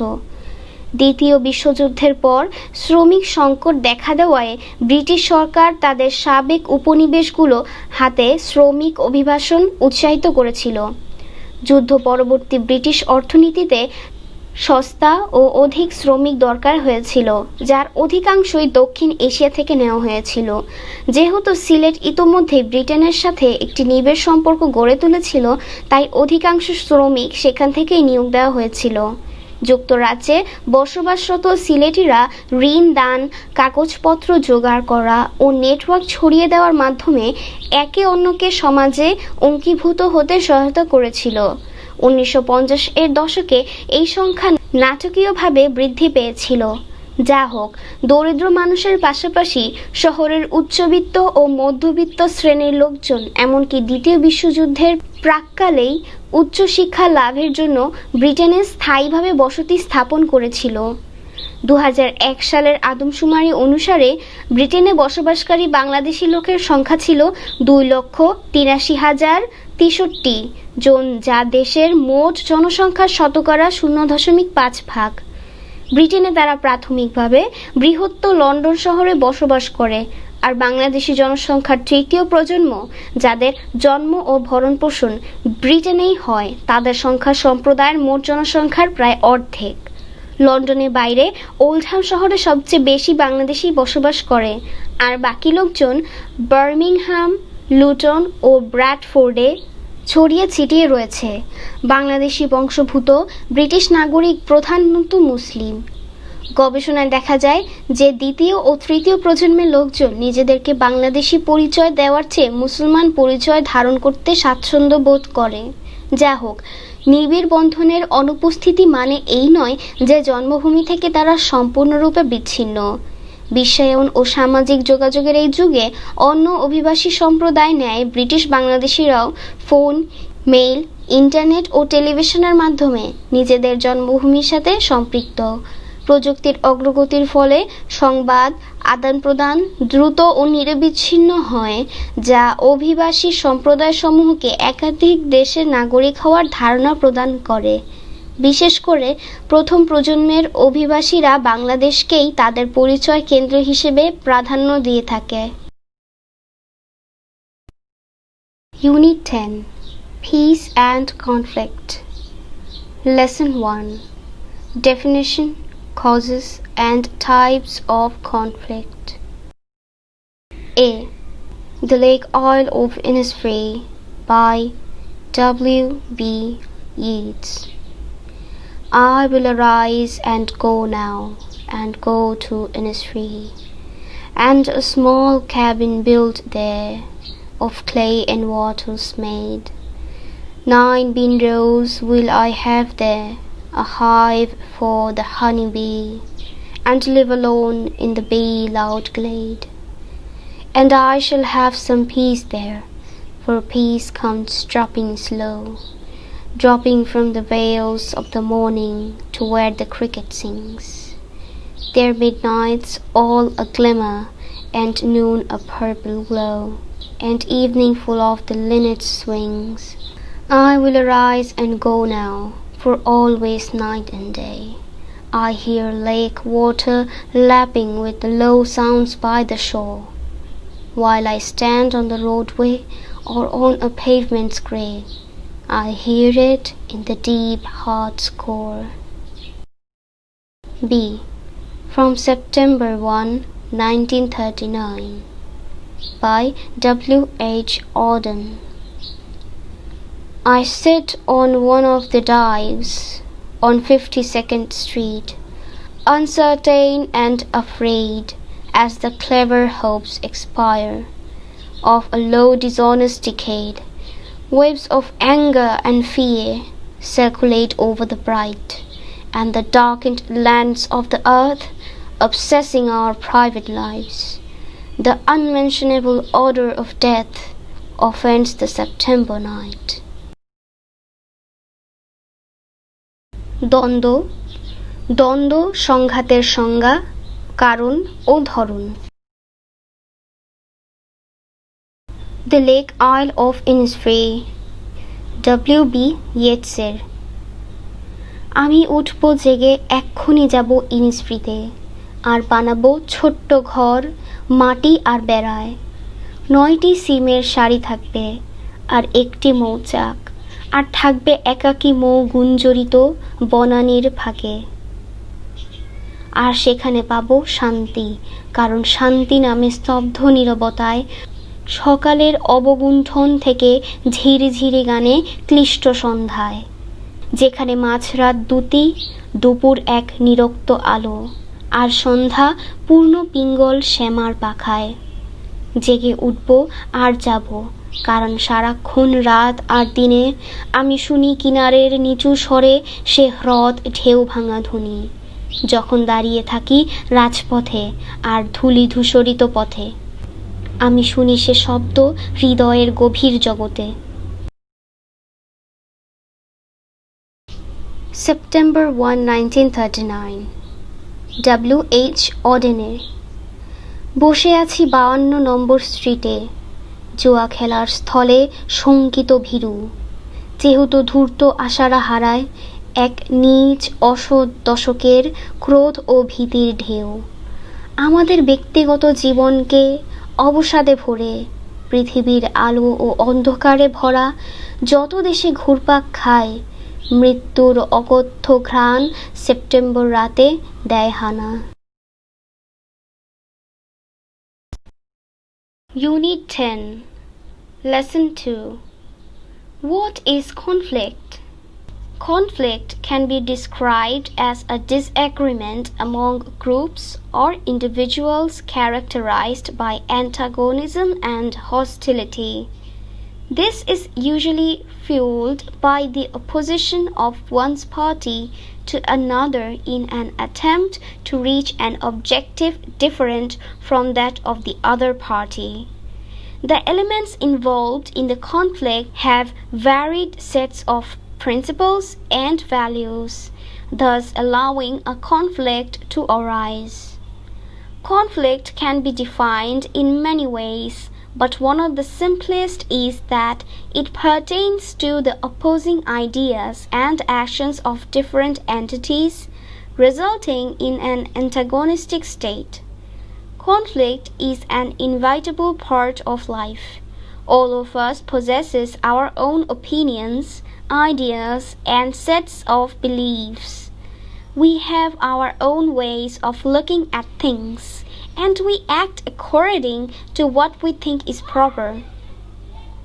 Hence, we often find ourselves in conflict in different scenarios. It may involve other individuals, groups of people, and struggle within our own selves. Consequently, conflict influences our actions and decisions in one way or another. Conflicts come naturally. The clashing of thoughts and ideas is a part of human experience. It is true that it can be destructive if left uncontrolled, However, it shouldn't be seen as something that can only cause negative things to transpire. It is a way to come up with more meaningful realizations that can certainly be helpful to the individuals involved. Conflict can be seen as an opportunity for learning and understanding our differences. We can all live harmoniously despite conflicts as long as we know how to responsibly manage these struggles. Causes and types of conflict. According to an American psychologist, conflicts are basically of three types arising out of three different causes. A. Economic conflict. Resources are limited, and so groups or individuals come into conflict with each other to possess as much of those resources as possible, thus bringing forth hostile behaviors among those involved. B. Value conflict. It is concerned with the varied preferences and ideologies that people have their principles. Conflicts driven by this factor and demonstrated in wars wherein separate parties have their separate sets of beliefs that they assert in an aggressive manner. 3. Power conflict. It occurs when the parties involved intend to maximize what influence they have in the social setting. Such a situation can happen among individuals, groups, or even nations. Conflicts are also classified into the four following types. A. Interpersonal conflict. This type of conflict refers to a conflict between two. Apparently, it is a natural occurrence which can eventually help in personal growth or developing our relationships with others. B. Intrapersonal conflict. It occurs within an individual. That experience takes place in the person's mind. Hence, it is type of a conflict that is psychological, involving the individual's thoughts, values, principles, and emotions. C. Intra-group conflict. It is a type of conflict that happens among individuals within a team. It arises from interpersonal disagreements or differences in views and ideas. Within a team, conflict can be helpful in coming up with decisions which will eventually allow the members to reach their objective as a team. However, if the degree of conflict disrupts harmony among the members, then some serious guidance from a different party will be needed for it to be settled. D. Intergroup conflict. It takes place when a misunderstanding arises among different teams within an organization.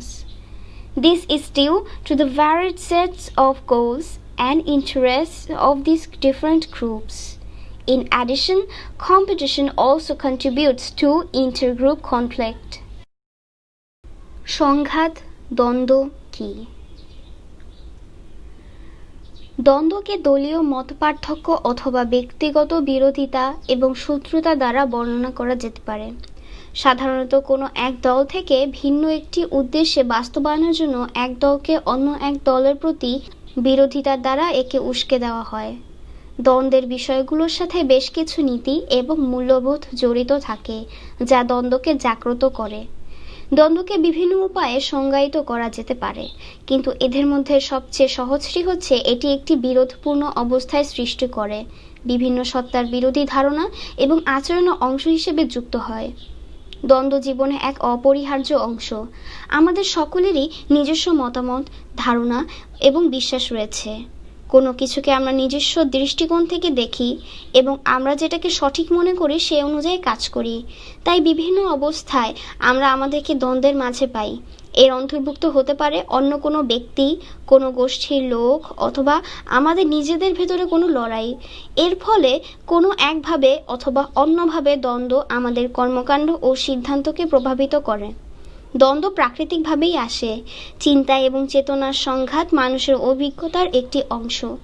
এটি সত্য যে একে যদি নিয়ন্ত্রণহীনভাবে রেখে দেওয়া হয় তাহলে এটি ধ্বংসাত্মক হতে পারে। যা হোক, এটাকে এমন চোখে দেখা ঠিক নয় যে এটি শুধু নেতিবাচক ঘটনা ঘটাতে পারে। এটা এমন একটি পথ যার দ্বারা আরও অর্থবহ উপলব্ধিতে আসা যায়, যা নিঃসন্দেহে সহায়ক হতে পারে। আমাদের পার্থক্যগুলো বোঝার এবং শেখার জন্য দ্বন্দ্বকে সুযোগ হিসেবে নেওয়া যেতে পারে। দ্বন্দ্ব থাকা সত্ত্বেও আমরা ঐক্যবদ্ধভাবে বসবাস করতে পারবো যতক্ষণ পর্যন্ত আমরা এই সমস্ত লড়াই কিভাবে দায়িত্বের সাথে মোকাবেলা করতে হয় তা জানব। একজন মার্কিন মনোবিদের মতে দ্বন্দ্বগুলো সাধারণত তিনটি ভিন্ন ভিন্ন কারণে তিনভাবে সৃষ্টি হয়। অর্থনৈতিক দ্বন্দ্ব। সম্পদসমূহ সীমিত এবং তাই গোষ্ঠীসমূহ অথবা ব্যক্তিবর্গ এই সম্পদসমূহ যথাযথভাবে দখল করতে এসে একে অপরের সাথে দ্বন্দ্বে জড়িয়ে যায়। এভাবে এর সাথে জড়িতদের মধ্যে শত্রুতাপূর্ণ আচরণ সামনে চলে আসে। মূল্যবোধের দ্বন্দ্ব। এটি নির্দেশিত হয় বিচিত্র অভিরুচি এবং ভাবধারার সাথে যা মানুষ মূলনীতি মনে করে। এই বিষয়গুলো দ্বারা চালিত দ্বন্দ্বসমূহের যুদ্ধে প্রতিপন্ন হয়, যেখানে ভিন্ন ভিন্ন পক্ষের ভিন্ন ভিন্ন বিশ্বাস থাকে যা তারা আক্রমণাত্মক উপায়ে দাবি করে। ক্ষমতার দ্বন্দ্ব। এটি সংঘটিত হয় যখন জড়িত দলগুলো সমাজের স্থাপনায় নিজেদের বিদ্যমান প্রভাবকে আরও বৃদ্ধি করতে চায়। ব্যক্তিবর্গ, দলসমূহ এবং এমনকি জাতিসমূহের মধ্যে এমন একটি ঘটনা উদ্ভূত হতে পারে। দ্বন্দ্বকে 4 ভাগেও শ্রেণীবিভাগ করা যায়। পারস্পরিক দ্বন্দ্ব। এই দ্বন্দ্বে দুই ব্যক্তির মধ্যকার দ্বন্দ্বকে নির্দেশ করে।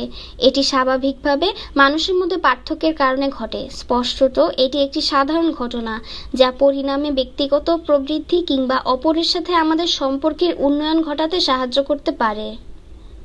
ব্যক্তিগত দ্বন্দ্ব। এটি একজন ব্যক্তির মধ্যে ঘটে। একজন ব্যক্তির মনে এই অভিজ্ঞতার ঘটনা ঘটে, তাই এটি এমন একটি দ্বন্দ্ব যা মনস্তাত্ত্বিক, যার অন্তর্ভুক্ত রয়েছে ব্যক্তির চিন্তাধারা, মূল্যবোধ, নিয়ম নীতি এবং আবেগ। অন্তর্দলীয় দ্বন্দ্ব। এটি এমন একটি দ্বন্দ্ব যা একটি দলের বিভিন্ন বিভিন্ন ব্যক্তিবর্গের মধ্যে ঘটে। পারস্পরিক মতামত এবং ধারার অসম্মতি এবং ভিন্নতা থেকে এর সৃষ্টি হয়। একটি দলের মধ্যে সিদ্ধান্ত গ্রহণের দ্বন্দ্ব সহায়ক হতে পারে, যা পরিণামে সদস্যে তাদের উদ্দেশ্য পূরণের সুযোগ দেয়।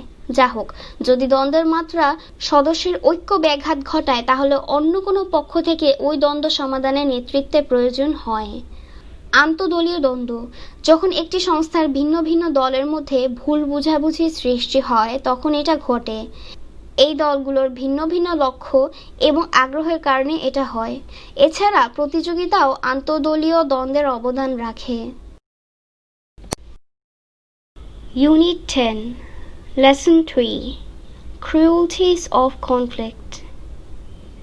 The Charge of the Light Brigade, Lord Alfred Tennyson. Half a league, half a league, half a league onward, all in the valley of death rode the 600. Forward the Light Brigade, charge for the guns, he said.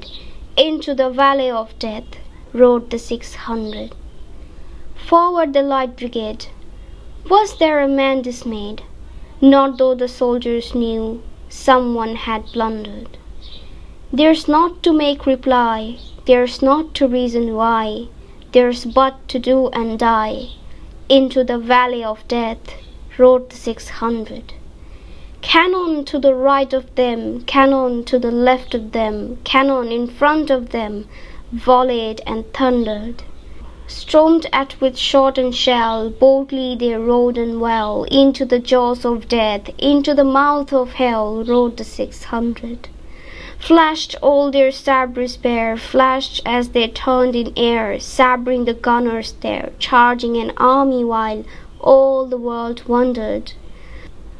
Plunged in the battery smoke, right through the line they broke, Cossack on Russian, reeled from the sabre stroke, shattered and sundered. Then they rode back, but not the 600. Cannon to the right of them, cannon to left of them, cannon behind them volleyed and thundered. Stormed with the shot and shell, while horse and hero fell. They that had fought so well came through the jaws of death, back from the mouth of hell, all that was left of them, left of 600. When can the glory fade? Oh, the wild charge they made, all the world wondered. Honor the charge they made, honor the Light Brigade, noble 600. The Charge of Light Brigade, Lord Alfred Tennyson. অর্ধেক লীগ, অর্ধেক লীগ, অর্ধেক লীগ সামনে, সবাই মৃত্যু উপত্যকায়, 600 সেনা পা বাড়ায়। সামনে চল খুদে সেনা দল, কামান দিয়ে দাও হানা, বললেন তিনি। মৃত্যু উপত্যকায় 600 সেনা পা বাড়ায়। সামনে চল খুদে সেনা দল, কেউ কি ছিল আশাহত? সৈন্যরা কেউ জানতো না কো, লণ্ডভণ্ড কেউ করেছে। তাদের কেউ না দেবে জবাব, কেউ না তুলবে কোনো অজুহাত। কাজ তাদের লড়া ও মরা, মৃত্যু উপত্যকায় 600 সেনা পা বাড়ায়। তাদের ডানে কামান, বায়ে কামান, সামনে কামান, তারা গুলিবদ্ধ বজ্রাহত। গুলি আর গোলার হানায় ঝঞ্ঝাহত। সাহসের সাথে আর ভালোভাবে মারিয়েছে পা, মরণে চোয়াল দেশে নরক মুছে। 600 সেনা পা বাড়ায়। ঝলসে তাদের খোলা তলোয়ার, ঝলসে যখন হাওয়ার বেড়ায়। সকল গোলন্দাজকে সেখানে কচু কাটা করে সেনারা হানায়। পুরো বিশ্বকে বিস্মিত করে কামান ধুয়ায়। ডুবে গিয়ে তারা শত্রু সারির ঠিক মাঝখানে ভেঙে যায়। কষাক আর রসু তলোয়ার ঘায়ে বিচলিত সব, বিধ্বস্ত ও ছিন্ন সব। তারপর আবার পা মারালো, কিন্তু তারা নয় সেনা সেই 600। তাদের ডানে কামান, বায়ে কামান, পেছনে কামান, তারা গুলিবদ্ধ বজ্রাহত। গুলি আর গোলার হানায় ঝঞ্ঝাহত। মরল ঘোড়া, মরল বীর, যারা লড়েছিল এত ভালোভাবে। এসেছিল তারা মরণের চোয়াল দেশ থেকে, নরকের মুখ হতে ফিরে। যারা ছিল বাকি 600 সেনার মধ্য হতে, তাদের কীর্তি কবে যাবে ক্ষয়ে? এত হেনেছিল বন্যহানা, পুরো বিশ্বকে বিস্মিত করে। তাদের হানাকে দাও সম্মান, খুদে বাহিনী দাও সম্মান, মহান সেনা 600। Unit 10, Lesson 4, The Old Man at the Bridge by Ernest Hemingway. An old man with steel-rimmed spectacles and very dusty clothes sat by the side of the road. There was a pontoon bridge across the river, and carts, trucks, and men, women, and children were crossing it. The mule-drawn carts staggered up the steep bank from the bridge, with soldiers helping push against the spokes of the wheels. The trucks ground up and away, heading out of it all, and the peasant plodded along in the ankle-deep dust. But the old man sat there without moving. He was too tired to go any further. It was my business to cross the bridge, explore the bridgehead beyond, and find out to what point the enemy had advanced. I did this and returned over the bridge. There were not so many carts now, and very few people on foot, but the old man was still there. "Where do you come from?" I asked. "From San Carlos," he said, and smiled. That was his native town, so it gave him pleasure to mention it, and he smiled. "I was taking care of animals," he explained. "Oh," I said, not quite understanding. "Yes," he said. "I stayed, you see, taking care of animals. I was the last one to leave the town of San Carlos." He did not look like a shepherd or not a herdsman, and I looked at his black dusty clothes and his grey dusty face and his steel-rimmed spectacles and said, What animals were they? Various animals, he said, and shook his head. I had to leave them. I was watching the bridge and the African-looking country of the Ebro Delta and wondering how long it would be before we would see the enemy, and listening all the while for the first noises that would signal that ever mysterious event called contact, and the old man still sat there. What animals there were? I asked. There were 3 animals altogether, he explained. There were 2 goats and a cat, and then there were 4 pairs of pigeons. And you had to leave them? I asked. Yes, because of artillery. The captain told me to go because of the artillery. And you have no family? I asked, watching the far end of the bridge where a few last carts were hurrying down the slope of the bank. No, he said. Only the animals I stated. The cat, of course, will be all right. A cat can look out for itself. But I cannot think what will become of others. What politics have you? I asked. I am without politics, he said. I am 76 years old. I have come 12 kilometers now, and I think now I can go no further. This is not good place to stop, I said. If you can make it, there are trucks up right the road. This is not a good place to stop, I said. If you can make it, there are trucks up the road where it forks for Tortosa. I will wait a while, he said, and then I will go. Where do the trucks go? Towards Barcelona, I told him. I know no one in that direction, he said. But thank you very much. Thank you again very much. He looked at me very blankly and tiredly. And then he said, having to share his worry with someone, the cat will be all right, I'm sure. There's no need to be unquiet about the cat. But the others? Now what do you think about the others? Why, they'll probably come through it all right. You think so? Why not? I said, watching the far bank where now there were no carts. But what will they do under the artillery when I was told to leave because of the artillery? Did you leave the dove cage unlocked? I asked. Yes. Then they will fly. Yes, certainly they'll fly. But the others?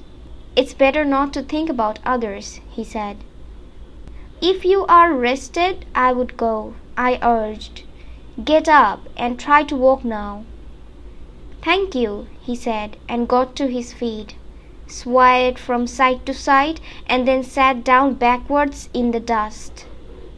I was taking care of animals, he said dully, but no longer to me. I was taking care of animals. There was nothing to do about him. It was Easter Sunday, and the fascists were advancing towards the Ebro.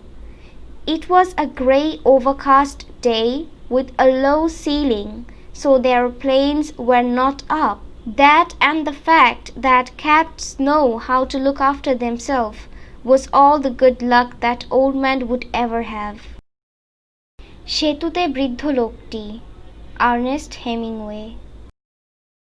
গোলাকার স্টিলের চশমা এবং ময়লা পোশাক পরিহিত এক বৃদ্ধ লোক রাস্তার পাশে বসেছিল। নদীর উপর দিয়ে একটি পন্টুন ব্রিজ চলে গিয়েছে এবং 2 চাকার গাড়ি, ট্রাক, পুরুষ, মহিলা এবং শিশুরা এটি দিয়ে নদী পার হচ্ছিল। ব্রিজের খাড়া ঢাল ধরে টলমলভাবে উঠতে থাকা খচ্চরের টানা গাড়িটিকে চাকার পিছন দিক থেকে সৈন্যেরা ধাক্কা দিচ্ছিল। ব্রিজের উপর দিয়ে ট্রাকগুলো ওঠানামা করছিল এবং শান্ত কৃষকরা তাদের পায়ের গোড়ালি ধুলোয় ডুবে যাওয়া পথ পাড়ি দিয়ে আসছিল। কিন্তু বৃদ্ধ লোকটি সেখানে নিশ্চুপ বসেছিল। সে এত ক্লান্ত ছিল যে তার পক্ষে আর সামনে যাওয়া সম্ভব হচ্ছিল না।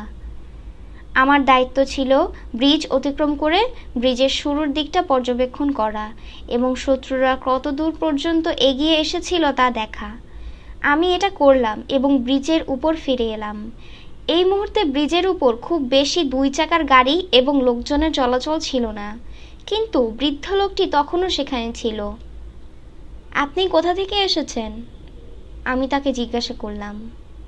তিনি হাসলেন এবং বললেন, স্যান কার্লোস থেকে। এটি তার নিজ শহর ছিল, আর তাই এ কথাটা উল্লেখ করতে তাকে আনন্দ দিল এবং তিনি হাসলেন। আমি পশু পাখি দেখাশোনা করছিলাম, তিনি বললেন। তেমন বোধগম্য ছিল না। আমি বললাম, ও হ্যাঁ। তিনি বললেন, দেখুন, আমি সেখানে ছিলাম, পশু পাখির যত্ন নিচ্ছিলাম। সান কার্লোস শহর ছাড়া মানুষদের মাঝে আমিই ছিলাম সর্বশেষ। তাকে দেখতে মেষপালকের মতো নয়, আবার রাখালের মতোও নয়, এবং আমি তার কালো ময়লা পোশাক, তার ধূসর ময়লা চেহারা এবং স্টিলের গোলাকার চশমার দিকে তাকালাম এবং বললাম, সেগুলো কোন ধরনের প্রাণী ছিল? বিভিন্ন প্রাণী, তিনি বললেন এবং মাথা নাড়ালেন। আমাকে তাদেরকে ছাড়তে হয়েছে। আমি ব্রিজটি লক্ষ্য করলাম এবং এব্রো অববাহিকার আফ্রিকান দেশটির দিকে তাকিয়েছিলাম এবং ভাবছিলাম শত্রু দেখতে আর কত দেরি, এবং সর্বক্ষণ কান পেতেছিলাম প্রথম শব্দটির জন্য, যা সেই রহস্যজনক ঘটনার সংকেত জানাবে, এবং বৃদ্ধ লোকটি এর পরেও সেখানে বসেছিল। কী প্রাণী ছিল সেগুলো? আমি জিজ্ঞাসা করলাম। তিনি বললেন, সর্বমোট 3টি প্রাণী ছিল, 2টি ছাগল ও 1টি বিড়াল এবং 4 জোড়া কবুতর ছিল। এবং আপনাকে সেগুলো ত্যাগ করতে হয়েছে? আমি জিজ্ঞাসা করলাম। হ্যাঁ, গোলন্দাজ বাহিনীর কারণে। অধিনায়ক আমাকে গোলন্দাজ বাহিনীর কারণে যেতে বললেন। আর আপনার কোনো পরিবার নেই? ব্রিজে দূরবর্তী অপর প্রান্ত যেখান দিয়ে শেষ, কিছু সংখ্যক 2 চাকার গাড়ি নদীর তীরে ঢাল বেয়ে দ্রুত উঠে আসছিল, সেদিকে লক্ষ্য রেখে জিজ্ঞাসা করলাম। না, তিনি বললেন, শুধুমাত্র প্রাণীগুলোই যাদের কথা আমি বলছি। অবশ্য বিড়ালটি এক্ষেত্রে ঠিক থাকবে। একটি বিড়াল নিজের দেখাশোনা করতে পারে, কিন্তু আমি ভাবতে পারছি না অন্যদের কি হবে। আপনার রাজনৈতিক ভাবনা কি? আমি জিজ্ঞাসা করলাম। আমার কোনো রাজনৈতিক ভাবনা নেই, তিনি বললেন।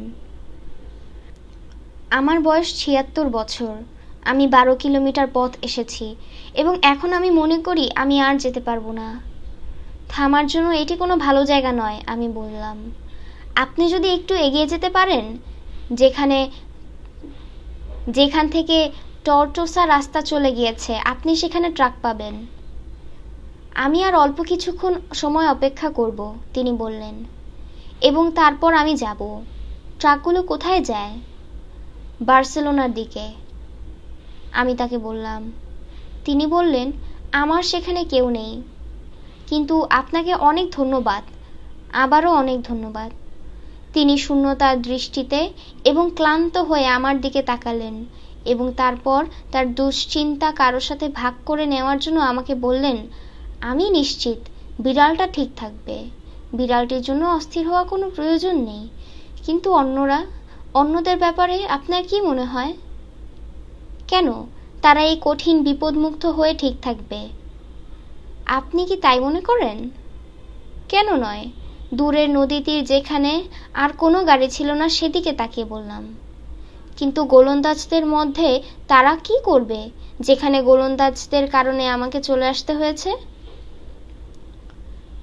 আপনি কি পায়রার খাঁচা খুলে রেখে এসেছিলেন? আমি জিজ্ঞাসা করলাম।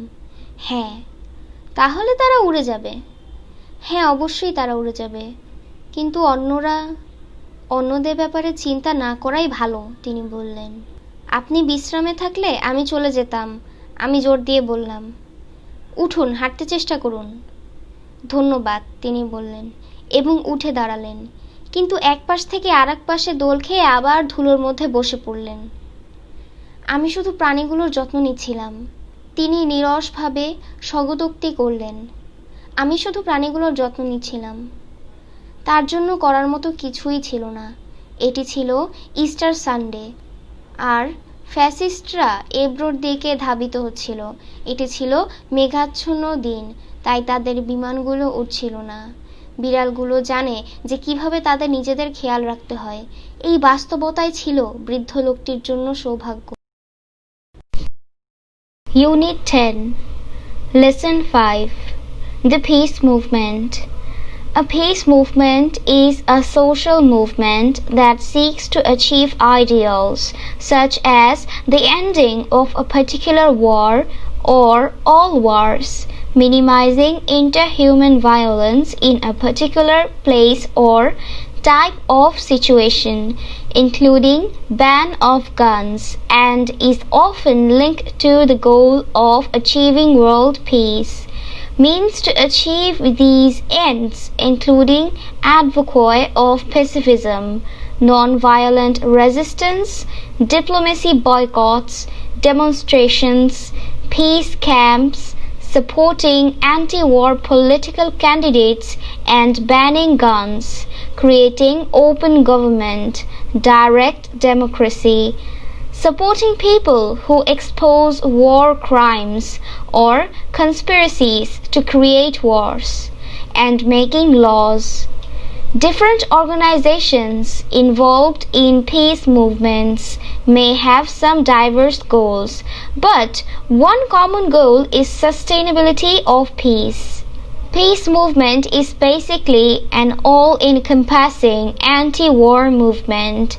It is primarily characterized by a belief that human beings should not wage war on each other or engage in violent conflicts over language, race, natural resources, religion, or ideology.